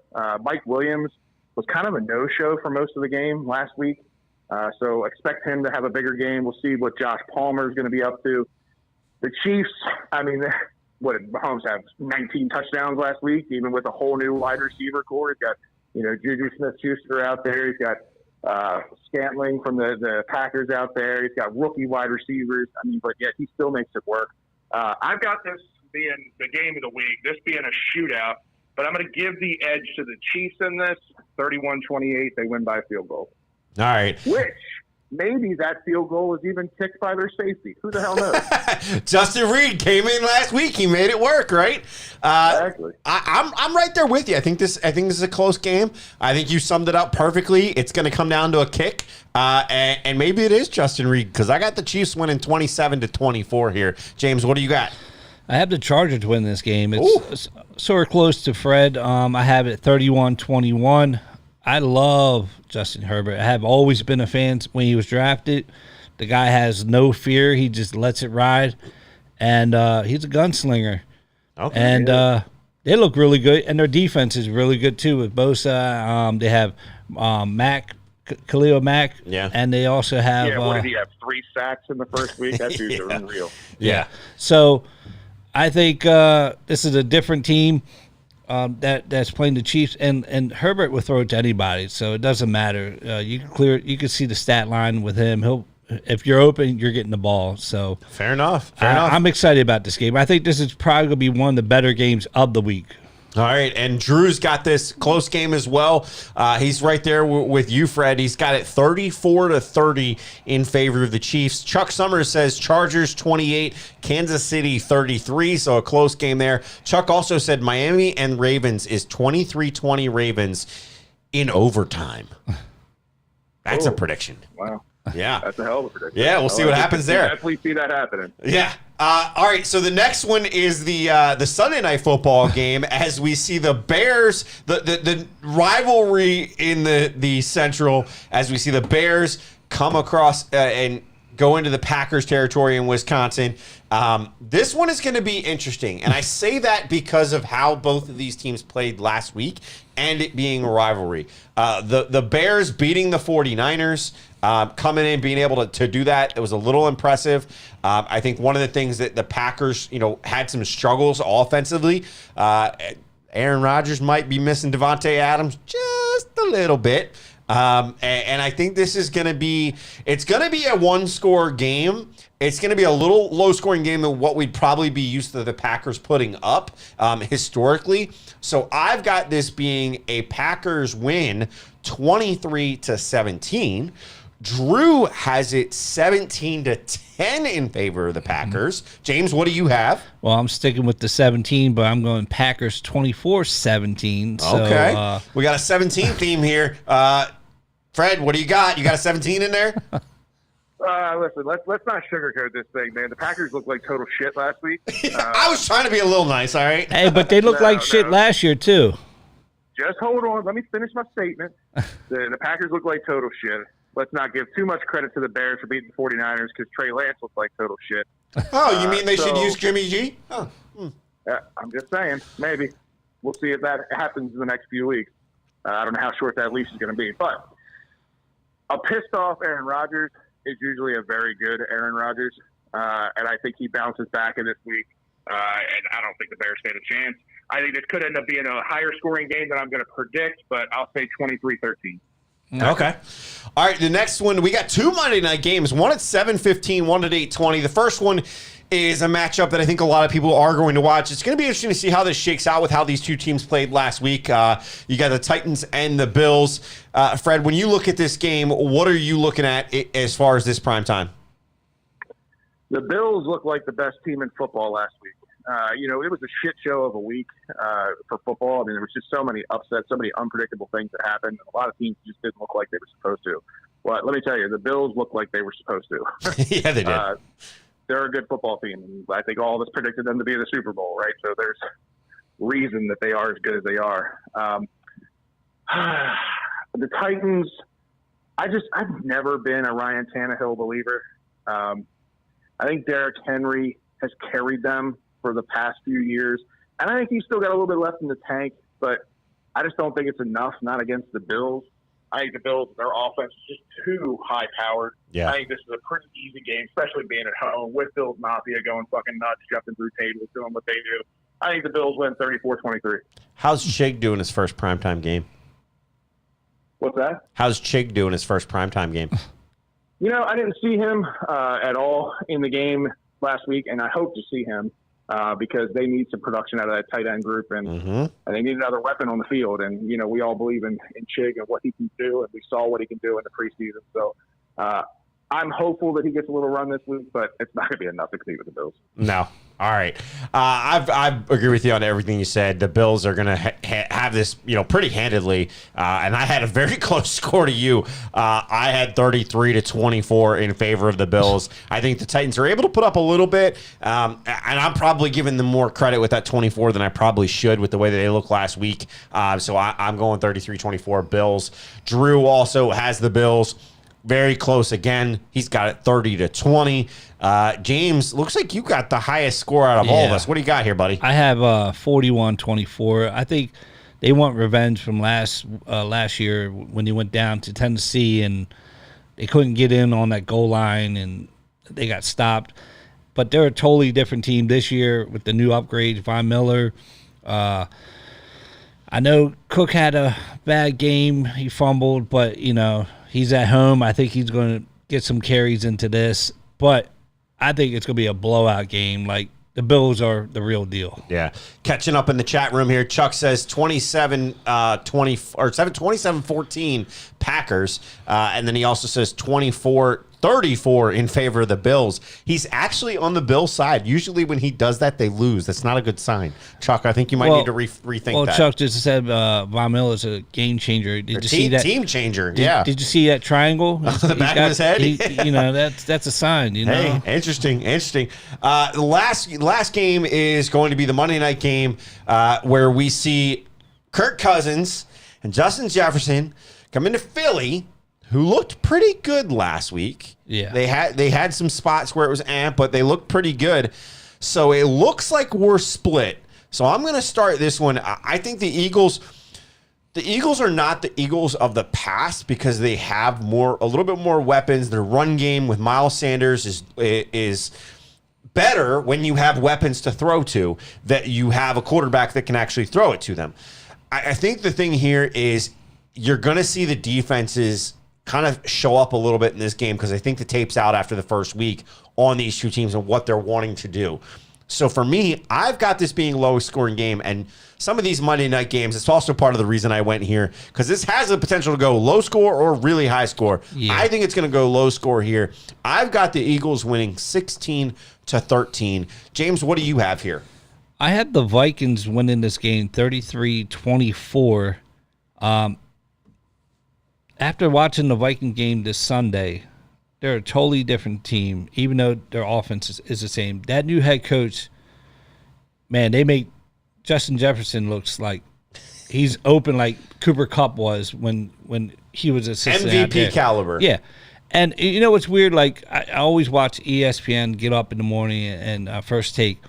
And Michael Irvin said on First Take that Kirk Cousins going to win the MVP this year. And I was like, what is this guy smoking? Like, he's on crack or whatever. But after watching that game and looking up Kirk Cousins' stats, they're unreal. And he could have sort of like what Josh Allen and Diggs had 2019 or 2020, I think it was. when Diggs and when they connected for yeah, I know what you're talking about. What's ridiculous, like for Jefferson, like that's their top wide receiver, and you can't cover him. He's always he's always open and finds a way to get the ball. And what's his face? The quarterback for Philly, Hurts. Yeah, Jalen Hurts. Yeah, he's gonna be out of the league in the next couple of years. Like, okay, he runs a lot. He can't really throw the ball that well. And this Vikings defense looks great too. So, like I said, this is going to be a great game to watch. Drew is siding with you in a closer game than what you have because you have a 33-24. He's siding with you that the Vikings are going to win 31-27. So, Fred, please don't tell me I'm the lone wolf with the Eagles winning this. I had a tough time with this. I'm going to be honest with you. And I was letting James talk because I thought you brought up a great point, and it's very justified. Like Justin Jefferson last week was wide open, pretty much on demand. Play. But you know why? Like the reason for that was because the offensive coordinator for the Vikings was able to scheme up plays based on the defenses and the coverages that they were getting that allowed Justin Jefferson to have matchups against linebackers and safety. Yeah. No linebacker, no safety is going to be able to cover Justin Jefferson in any league. I don't care where you're at. So now that tape's out a little bit, I think the Eagles will adjust their game plan accordingly. Again, when I get to these games where I'm like back and forth as to which way it should go, I usually go with the home team, and that's what I'm going to do in this game. I think the Eagles win this, but it could go either way. I'll say 27-24 in a close game. Okay. All right. Well, we'll see. Those are going to be locked in now, guys. So do not forget the Pigskin Pick'em League. Get those picks in Wednesday night. You can get them in. You can rate your confidence. So far, Drew of all of us is leading the way. But shout out to Alex, Joe, Jason, Larry, and Steve because they're all ahead of Drew. So shout out to all those guys. Remember, there's a prize pack on the line. And I had to talk to Fred after the show. So, Fred, I'm going to call you after the show because might have a little special surprise that's getting added to the prize pack. Stay tuned for that. All right, I like it. But sounds good. Yeah, exactly. So, all right. All right, it is time for some bros, bows, and O's. Before you dive into the bros, bows, and O's, just wanted to give you guys an update on that game. Right now, they're playing the Nationals in the Beltway series. The Orioles are up 4-3, bottom of the fifth. No outs. The Nationals do have a guy on second base right now. Kramer's still in the game. All right, good. Well, good. I mean, the starting pitching is what we said we needed to continue to see, and at times we continue to see it. The team now going into this game tonight was 73-67. Take it. They had fallen back to 5.5 games out of the playoffs with 22 games remaining. The finishing off of a very important homestand at 4-6 definitely has that circling the drain feeling right now, as you put it, Fred, when we were talking earlier, because it's not feeling good. There's still plenty of baseball left, but you got 6 more games against the Jays, who are in it right now, which is your 5.5 game deficit. If you're able to sweep the Jays, you got a pretty damn good shot of getting in the playoffs. Now, again, to Bruce's point, the fact that we're even talking about it's crazy, but I think we're seeing some of the things. We're seeing the offense struggle. At times, nothing's on. We're not having everything firing on all cylinders like we saw before. We're getting little, misfires here, spurts here. Like we're seeing some slumps. The Jays series, it hurt. It really hurt. I know you guys talked about it on last week's show, but Manoah allowed 1 earned run across 8. That hurt. Yeah, he's a good pitcher. And like you said, the Orioles bats right now are struggling. But it's no time to fret, man. I mean, just again, the team's sitting at 6 games above 500. None of us expected this to happen. It's just exciting to still be talking about it and the potential with it. Like you said, you still got 6 games left against the Blue Jays. There's potential for us to figure out a way to wiggle our way in. But at the end of the day, if they don't get in, I don't think any of us are going to be disappointed. I mean, this season has just been ultimately a huge, huge success and a huge confidence builder in the way. And it's fun, exactly. If you want to sum it up in one word, fun would be the right way to describe it. But you know, like you said, it's just been challenging, man. You can't get everything clicking together at one time because we talked about it. We talked about it the last couple of weeks. Like, if this team can get to the point where they're hitting the ball and pitching like they are together as a unit, man, they are a very formidable team. And we're talking about them losing 3 or 4 to the Jays, right? But in this series last week, but we did see 2 guys only giving up 2 runs in Wells and Kramer that look good. We've seen Kramer look good start after start after start, right? We then see the Red Sox series. They lose 2 of 3. This series is probably the one that hurt more because of the way the Red Sox have been all year. And it's almost like a reverse of 2011, right? Where they have the ability to be the spoiler, right? kind of deal. But we just couldn't get the bats going in the series. We got outscored 20-7 in 3 games, and we got out hit 34-16 in the series.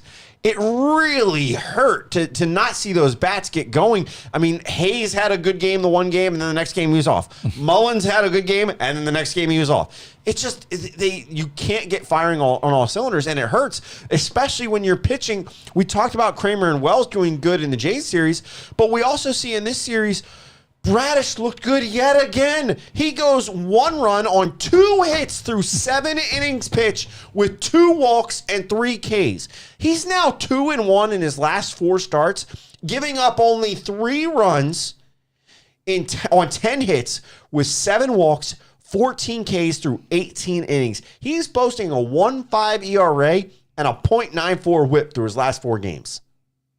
Yeah, so some of those stats, not talking about Bradish. Bradish killed it. I mean, it sucks for him to lose another game. They lose a game like 1-0 like that. And that's what I was going at. The stats of being outscored was a 20-7.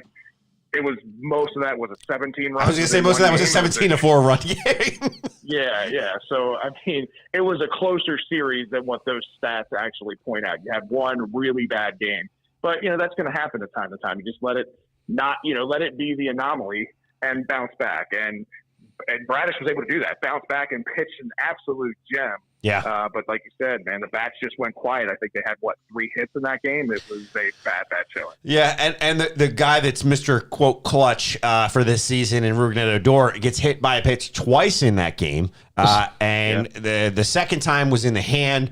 He was pissed off as hell when it happened. But the x-rays, luckily, you never want to see a guy go down, regardless of whether it's Odor and the arguments that we've had back and forth on him.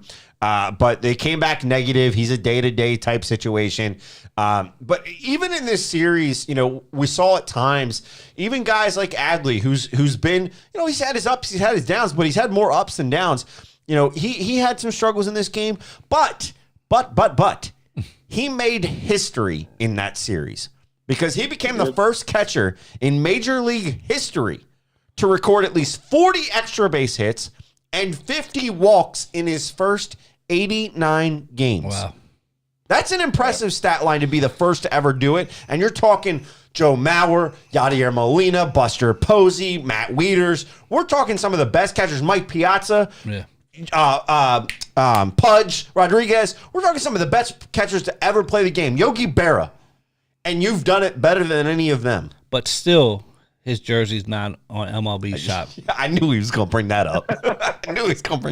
What the hell, man?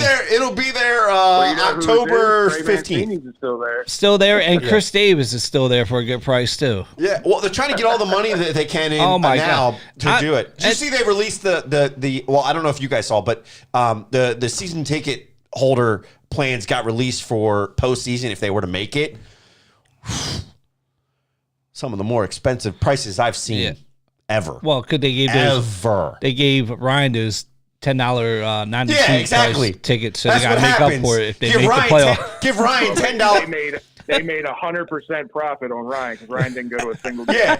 Yeah, but the problem is $10. He got all them $10 tickets that he never used, and now I got to pay for that because playoff time, it's way damn more expensive. And they have less seats now. 1992, baby. Yeah. I don't know. Right? I don't know if you guys saw, but when I went to the game last time, I should have grabbed it. But they had Adley Rushman T-shirt that looked like Old Bay. Yeah. Oh yeah. But I should have grabbed it. Now they have like the bootleg ones on eBay. It pisses me off. I need to get down to the stadium before the season's over. Yeah. Go ahead. One thing one thing I do want to bring up too, talking about Adley Rutschman, I think it's something that not a lot of people were thinking, not a lot of people are talking about. This is the most baseball that Adley Rutschman's ever played in his life, and a lot of these rookies that have ever played in their life.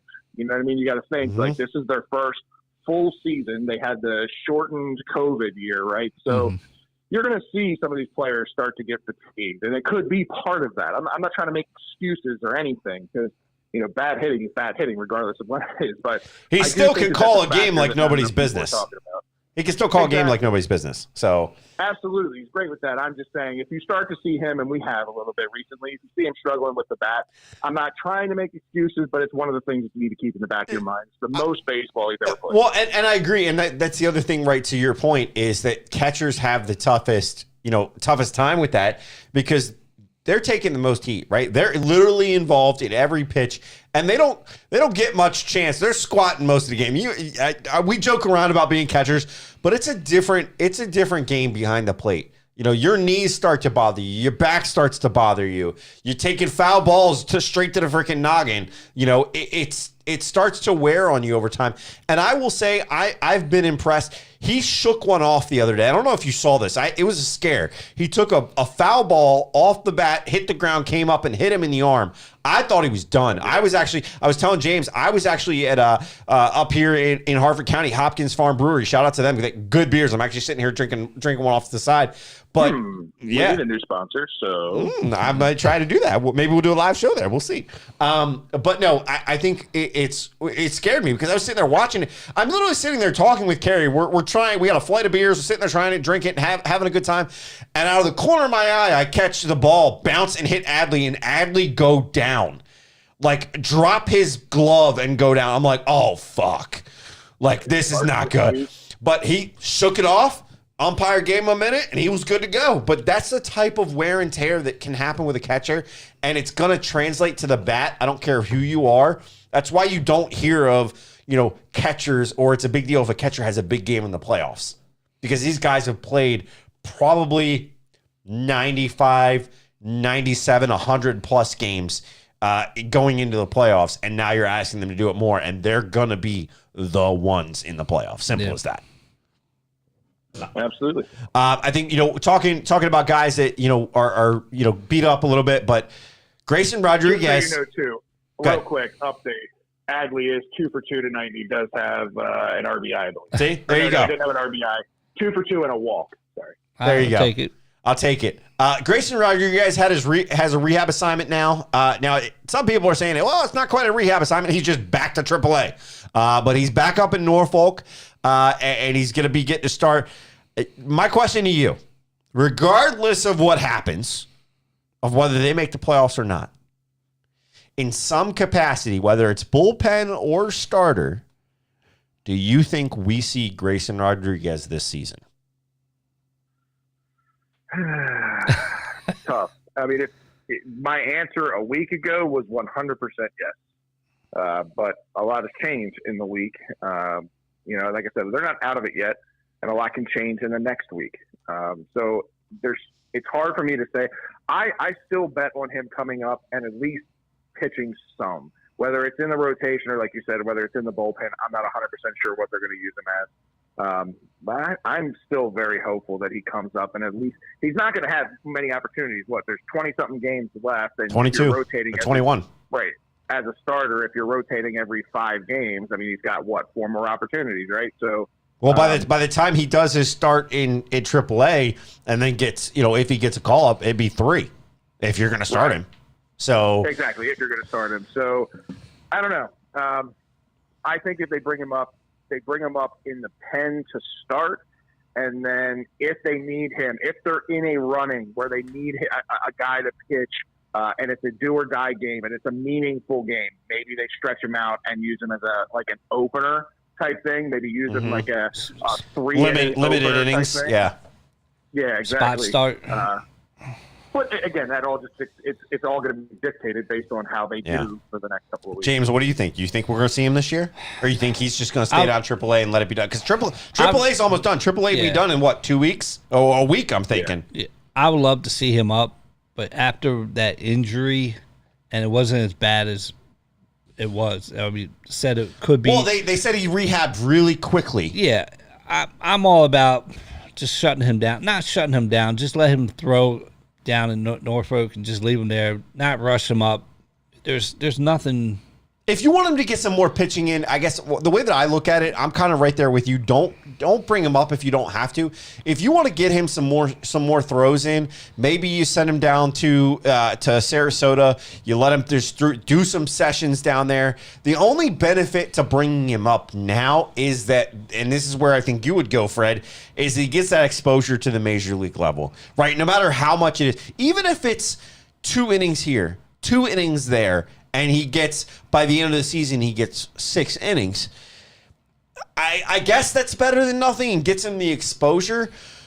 But at the same time, you're trying to work him up, right? So that each time he's jumped up, they're trying to get him to go more innings. So to bring him up and then put him down to a 2-inning limit, right, or a 3-inning limit, like you said, if he's in that starter 3-inning limit type role, I think my issue with that is what are you setting him up for? You're trying to train his arm to go farther and farther and farther. If you narrow him back down, you're not actually helping his arm. You're just creating, you're creating room for fatigue, if you will. I don't think that's going to happen with him, but coming back from an injury, you're damned if you do, you're damned if you don't, right? If you bring him up, tickets will sell even more. So right. Well, I'm gonna use your point kind of against you, Scott. Go ahead. I'm torn on this. I'm torn. No, I know. I'm talking about when we talked about this months ago and the trajectory of Grayson and whether we should bring him up. And you had kind of brought up a point about, like, well, you don't want to affect his confidence in a negative way and bring him up too early and him have a bad start and then it impact his career, that kind of thing. So to that point, listen to Grayson talk in some of his interviews. His personal goal that he had for himself was to make the big league roster at some point this year. That was a goal that he has publicly talked about was one of his goals this season. Pre and post injury.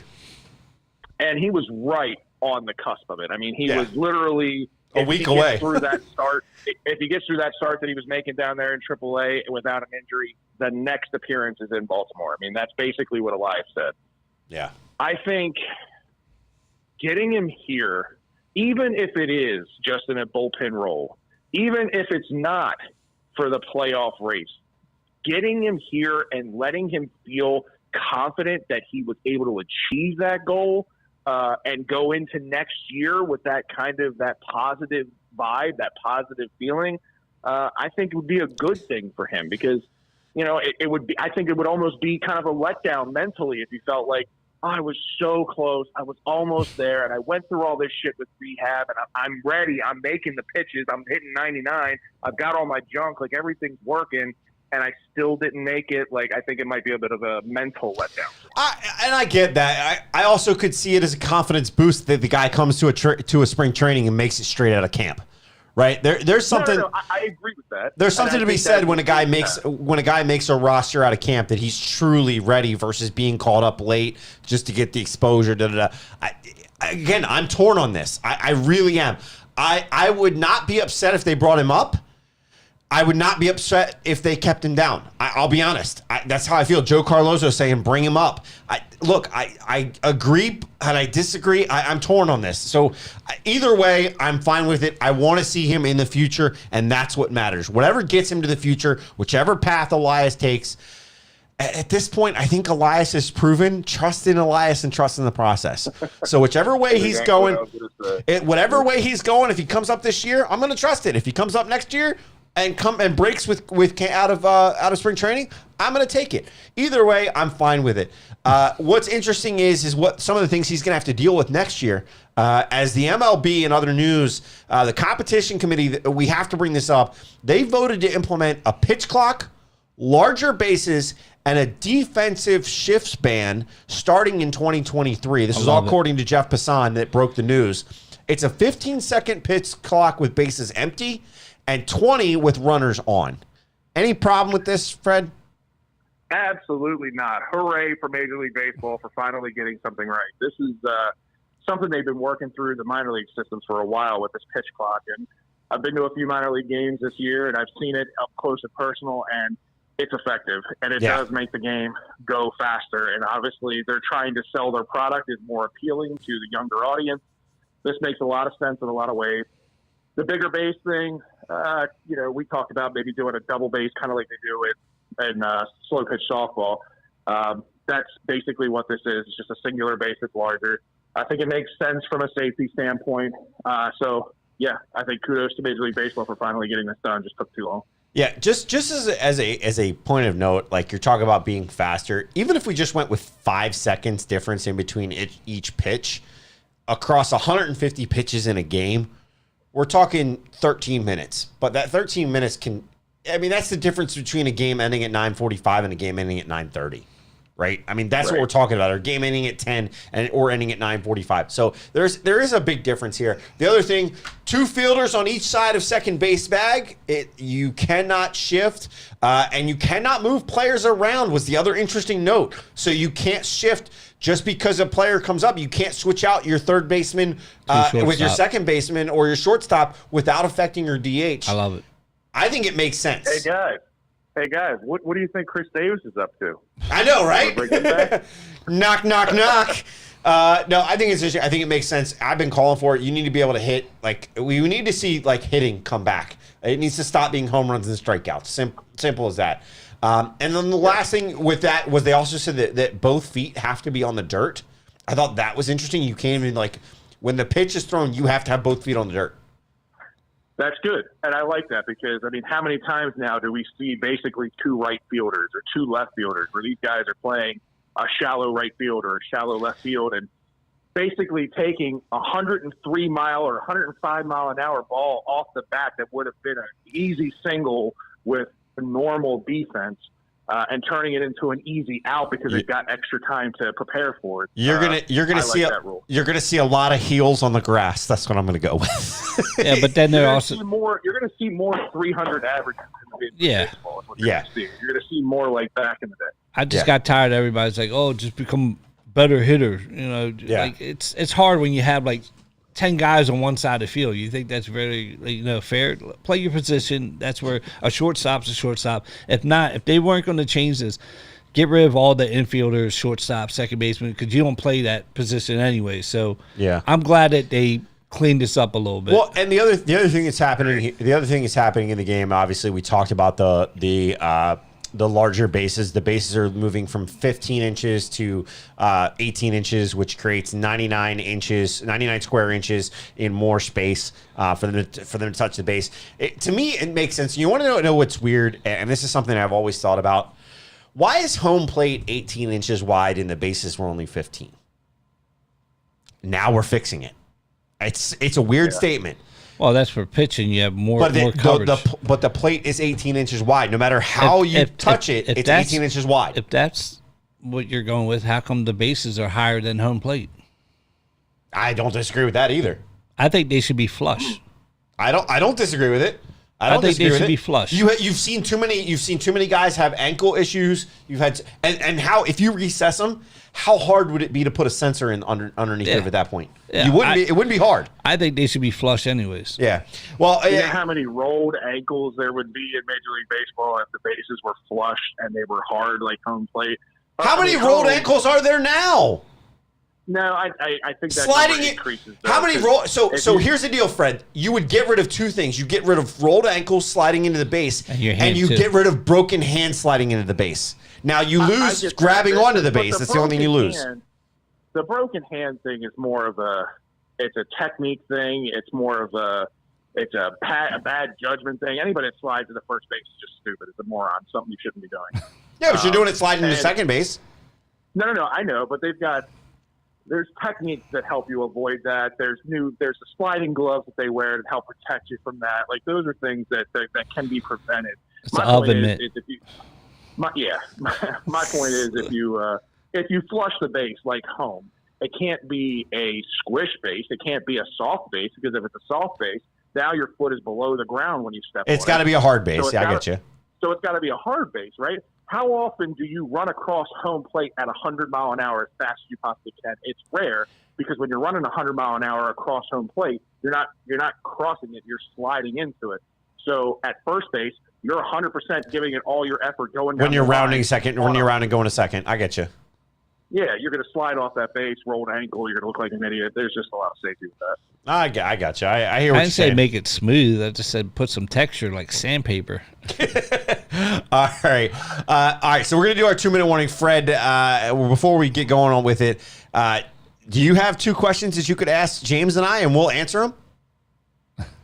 Could you come up? Could you come? Let me see if they're in the outline. I've got the questions here. I can read them for you. All right. So we're going to go ahead and do our 2-minute warning.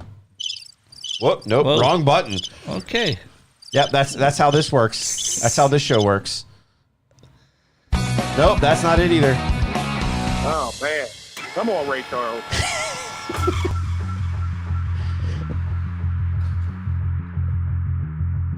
No rules. No boundaries. 2 topics. 30 seconds each. It's time for the 2-minute warning.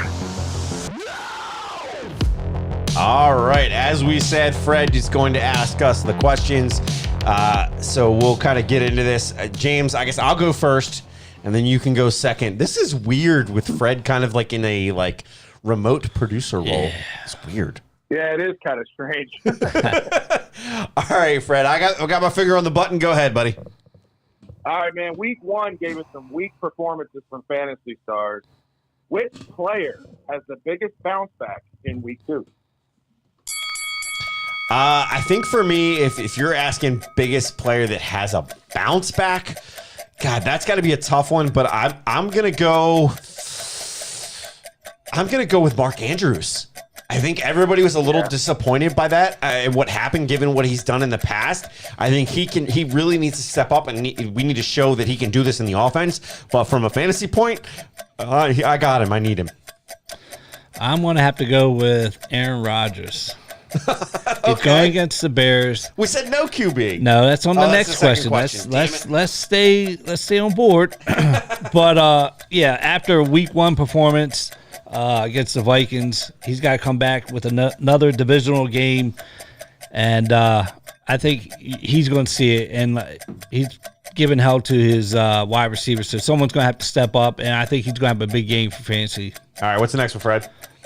All right, so who is one NFL star player outside of a quarterback that would absolutely doom their team if he was out for the season? So I'm going to go against what James said earlier with Minnesota, and I'm going to go Justin Jefferson. If Justin Jefferson isn't on the Vikings, I don't see them doing anything. I don't see Kirk Cousins being that MVP. To me, he's their team right now. Him and Dalvin Cook make it up, but especially after last week, I got to go Justin Jefferson. Mine would be a double duo would be the running backs for the Buccaneers. If they lose their running backs and can't run, that team is going to have problems, and Tom Brady is going to be looking around on his ass. You really think that's the loss there? You don't think it's Tom Brady? No. Did you see what Fournette? Did you see what off the weed? Did you see what Fournette did to Parsons? Micah Parsons. Yeah, and now they're trying to make a big deal. And Von Miller, it's like they should protect the defensive players now. Like we want to play flag football now. Football's football. You just got blown up. Stop crying. All right. Stay tuned for the after hours, guys. Fred, are you sticking around for a few minutes? Yeah, I'll stick around. All right. Well, guys, we appreciate you guys tuning in each and every week. First off, huge thank you to the one and only Mr. Bruce Cunningham for joining us for our show this evening. It was great having him on. Had him on for a short time, but we got through a lot. He is a great storyteller, great voice, and an all-around great guy. So make sure you go follow him on social media. I know that he puts out some stuff, and every once in a while, especially even though he's out of the industry, he still does 105.7. He still has his radio show on Saturdays, and still puts out some good little tidbits on social media. So go check him out. On Twitter, it's at Bruce45Sports. So go check him out there. You can check us out on all of our social media pages. If you're here and you found us, I'm pretty sure you're following us. At BirdlandBS is how you find us. At JamesBond2032, at ScottBLBS, at FredBLBS, at Drew27N. Gotta get through them all. Make sure you go follow us individually. Make sure you turn on those notifications when we go live. Yeah, and go to the website. You can get yourself some BirdlandBS vintage gear. Now. This is vintage. I know that's the vintage one that he's got on. James, I love it. But make sure you also follow us on all the audio versions of the show, whether it's all the podcast platforms. Leave us a review while you're there so it's easier for everybody to find you. And make sure you also set your notifications there as well so that you know when the show is out. As always, we appreciate you guys, and we'll see you next week at Tuesday, 7:30 Eastern Standard Time. Hopefully, we'll have a full house next week. For Fred, thanks for joining us by phone. Drew, who's sick, and James for filling in the co-host seat. Appreciate it, buddy. Yep. We'll see you guys next week. See ya.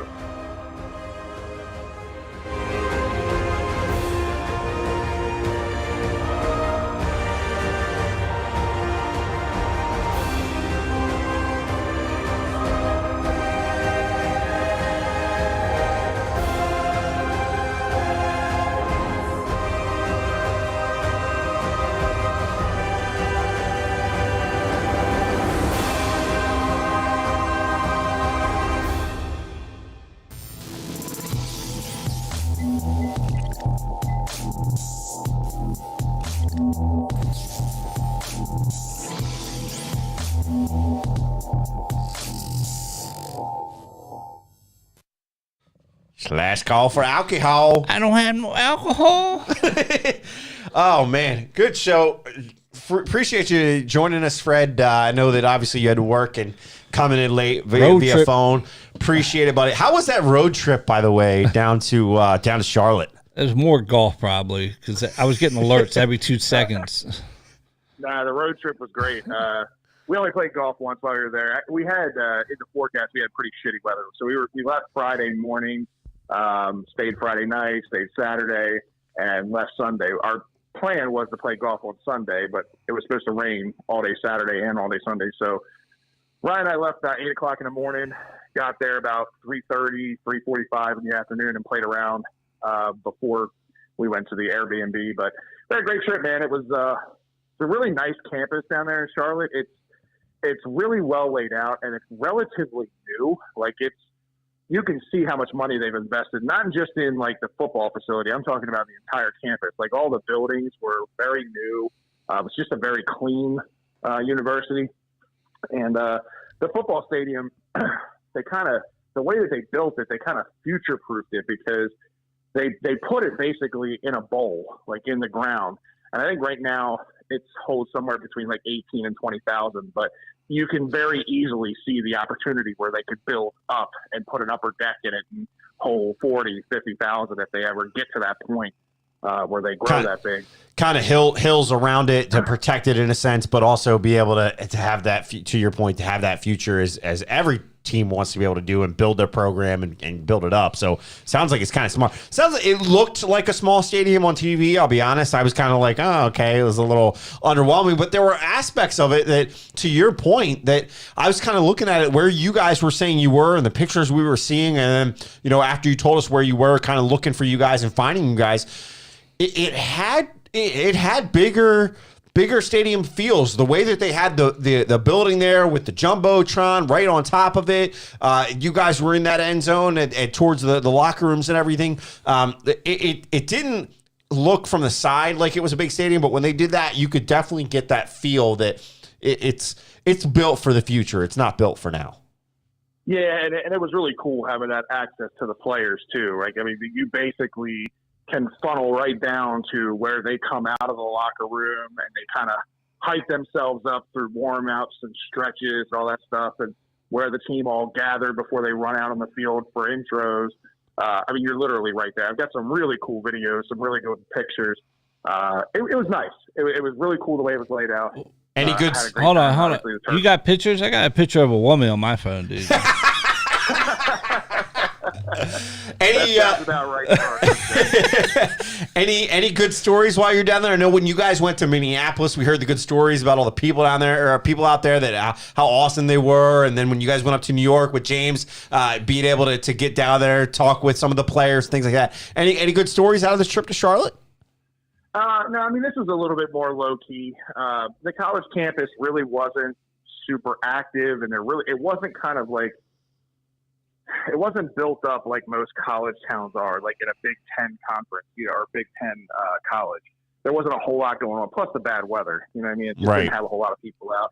Plus the Eric, Ryan's friend that we met up with, he had just had to have, he had some issues with his shoulder, rotator cuff, and he's got tennis elbow, so he was all hopped up on freaking meds and all kinds of stuff. So we were trying to cater to him, not have him walk too much because just the jostling around and all that stuff. Yeah, I'm sure. Affecting him. But we went to some really cool restaurants. The food places that we went to were nice. We had a dinner one night down on the water, which I don't usually do seafood when I'm out.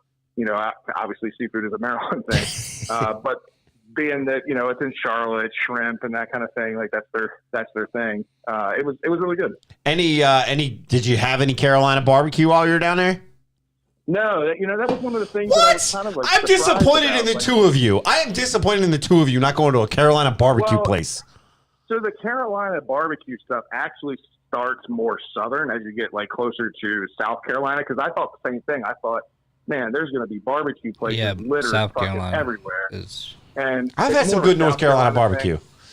There are some places in North Carolina, and there were some places here. But Eric, his buddy, is from North Carolina, so he kind of knows the. So he took you to local places. He took us to some local places, some more hopping places. We went to a cool. It was like they said it was like an alien place. I forget what it's called. It was called Saucer or something. But it was more of just like a brewery that had some really cool artifacts and whatnot hanging around. Some theming to it. It had some really good brews too. I mean, they had a laundry list of different things to try. So I tried this mixed berry milkshake IPA thing, but it tasted more sour, and I'm not a big sour guy. So it wasn't too harsh, so I drank it. But it's funny you bring that up because I showed James before the show. I got a beer for you from Hopkins. I don't think it's a beer. It's a sour. Well, no, this one's a selcer. I'm saying like the size of it is not a beer. It's more of a mammoth. It's a 32-ounce can. But nice. We're gonna split it. But it is a mango Pete's Swerve Bird is what they call it. But it's a marshmallow sour. Carrie drank it. Let's just put it that way. Okay, so you're gonna try it when you come back. But no, I tell you what, on TV. At first, I was like, wow, Maryland fans didn't really show out. But when you hit like the end of that first quarter, that Maryland sideline was packed with Maryland fans. Oh, there were a lot of Maryland fans there. Shout out to the Terrapin Club and Old Line Tailgate. We got to do the tailgate that they put together, which had a bunch of people there. We met some fellow media members, I guess you want to say, quote unquote, because they're all podcasters and YouTube guys and whatnot. So it was cool to hang out with them. But they had a pretty good showing. I was kind of surprised how many fans showed out. I'd say it was probably 60-40, so 60% home fans, 40% Maryland. I was going to say they didn't show the home sideline much, but you could tell that, and you could hear the Maryland fans in that game for sure. Yeah, it was fun. I mean, it was an entertaining game if you were a Maryland fan. There was a lot of offense. Talia bounced back and had a really good game. I think he had 4 touchdowns through the air, all early. I mean, it was a little bit of a scare. He went down on slipped on the sideline, and I think everybody was holding their breath. I was going to say, did Ryan have a heart attack? I'm pretty sure we both did. He went back to the locker room, and everybody was concerned. And then eventually he came back out, but the crowd erupted and whatnot, and he was all pumped up on the sideline. But it was a good showing for them. I mean, defensively, you would have liked to held them a little bit lower because that's a team that really shouldn't put up a bunch of points. But I'm going to be honest with you, they were on their third string quarterback, and he was a freshman. and he was good. He looked good. They were talking about it on the in game that like this was their third string starter, and part of it they think the fact that he didn't get a lot of scholarship opportunities was because he didn't play a lot in high school. He didn't get a whole lot of the opportunities, but that he had a good athleticism to him. And I thought that for what we saw, I know that they only put up 21 points, but we expect our defense in Maryland to shut teams like this down pretty well, as they did with Buffalo. But I thought the kid, he looked pretty good. I mean, I think he's proven himself at this point as a freshman. I think he should be a starter for a team like them. I don't know what their other two guys look like, but he looked damn impressive to me, putting up 21 points on a defense like Maryland. Yeah, I think he's climbed the depth chart pretty quickly. I mean, I don't know what the other two guys look like personally either, but this guy definitely is their future. Yeah, they've got a nice wide receiver there too, and I think his name was Grant DeBose. He's a NFL prospect, probably more like a mid-round draft pick this coming year. And he was a problem. The Terps didn't have their best cornerback in Tari. He stayed home. He apparently had a locker room accident where he cut his hand pretty bad to the point where he cut a nerve. So he had to have like minor surgery. He's going to miss this week against SMU, and hopefully we'll be ready for Michigan, which is our next road trip in a couple of weeks. So we'll hit the road again soon. Yeah, exciting stuff there. Glad you guys had a good time. Glad you guys made it back safely and are back. So hopefully we'll see you back next week. Hopefully we'll all be here next week for next week's show. Exciting show here that we had. If you're just joining us, I know William, he said better late than never. Appreciate you, buddy. Yep. Go back, rewind, check out our interview with the one and only Bruce Cunningham, former in-stadium voice for the Baltimore Ravens, Fox 45 broadcaster for 31 years, still doing some shows on 105.7 The Fan. Steve also says smash that like button. Guys, help the boys out. Appreciate all the support that you guys provide us. But again, go check out that initial interview. I think it went pretty good, minus the little technical. You might want to fast forward for the first 3 minutes because it's pretty inaudible with the echoing and whatnot. But, it's a technical glitch because we didn't hit a button. When it's harder and James doesn't know all the buttons over here. He knows the buttons over there. He doesn't know the buttons over here. So it's a little harder when it's just one of us. Austin, good to see you, man. That's my buddy I met. Austin Sybil. Yep. There you go. Nice. Yeah. Appreciate you, buddy. Yeah, man. Yeah, so it was cool to have Bruce on, man. I know that's been something that you've been working on for a while. Been back and forth with him, trying to get it set up and everything. So it's cool to have him. I think the fans, just from what I could see in the chat room, really appreciate it. You could see who the seasoned fans were, and I say that very lightly. Like, be more tuber. I'm not trying to call anybody old or anything, but you have people in there that know Bruce and appreciate who he is and what he's meant to Baltimore sports media for a very long time. I mean, a lot of fans, a lot of the younger generation know the voice from the stadium, but they don't know all the years of Fox 45. They don't know all the years of Sports Unlimited, because prior to Twitter, prior to the internet, I look forward to those 15-minute segments of Sports Unlimited or 30-minute segments of Sports Unlimited. Like, you watch that every night because that's where you got your Ravens updates. And you got your sports the full half hour or hour on every Sunday night. You heard him talk about it. He's for 45 years he was coming home after midnight. And, you thank the man for all he did and what he provided and the looks and I tell you what, I love the fact that he was real here, right? He was real. Yeah. He was true. He didn't sugarcoat anything. He gave you his feelings. And that was whether we agree or disagree. Some of his points you would agree with. Some of his points you would disagree with. Same with me. But you know what? Bruce, if you're still watching or if you go back and watch this, it was great having you on. And I told him when we were setting this up, I told him we want his true takes. And I tell you what, Fred, I thought we got him. Yeah, you absolutely did. And that's the thing. Like, Bruce isn't being paid by anybody anymore. He's not under contract by anymore. So he doesn't have to mince his words. And not that Bruce ever did. Bruce was always he was straightforward. He's a straight shooter.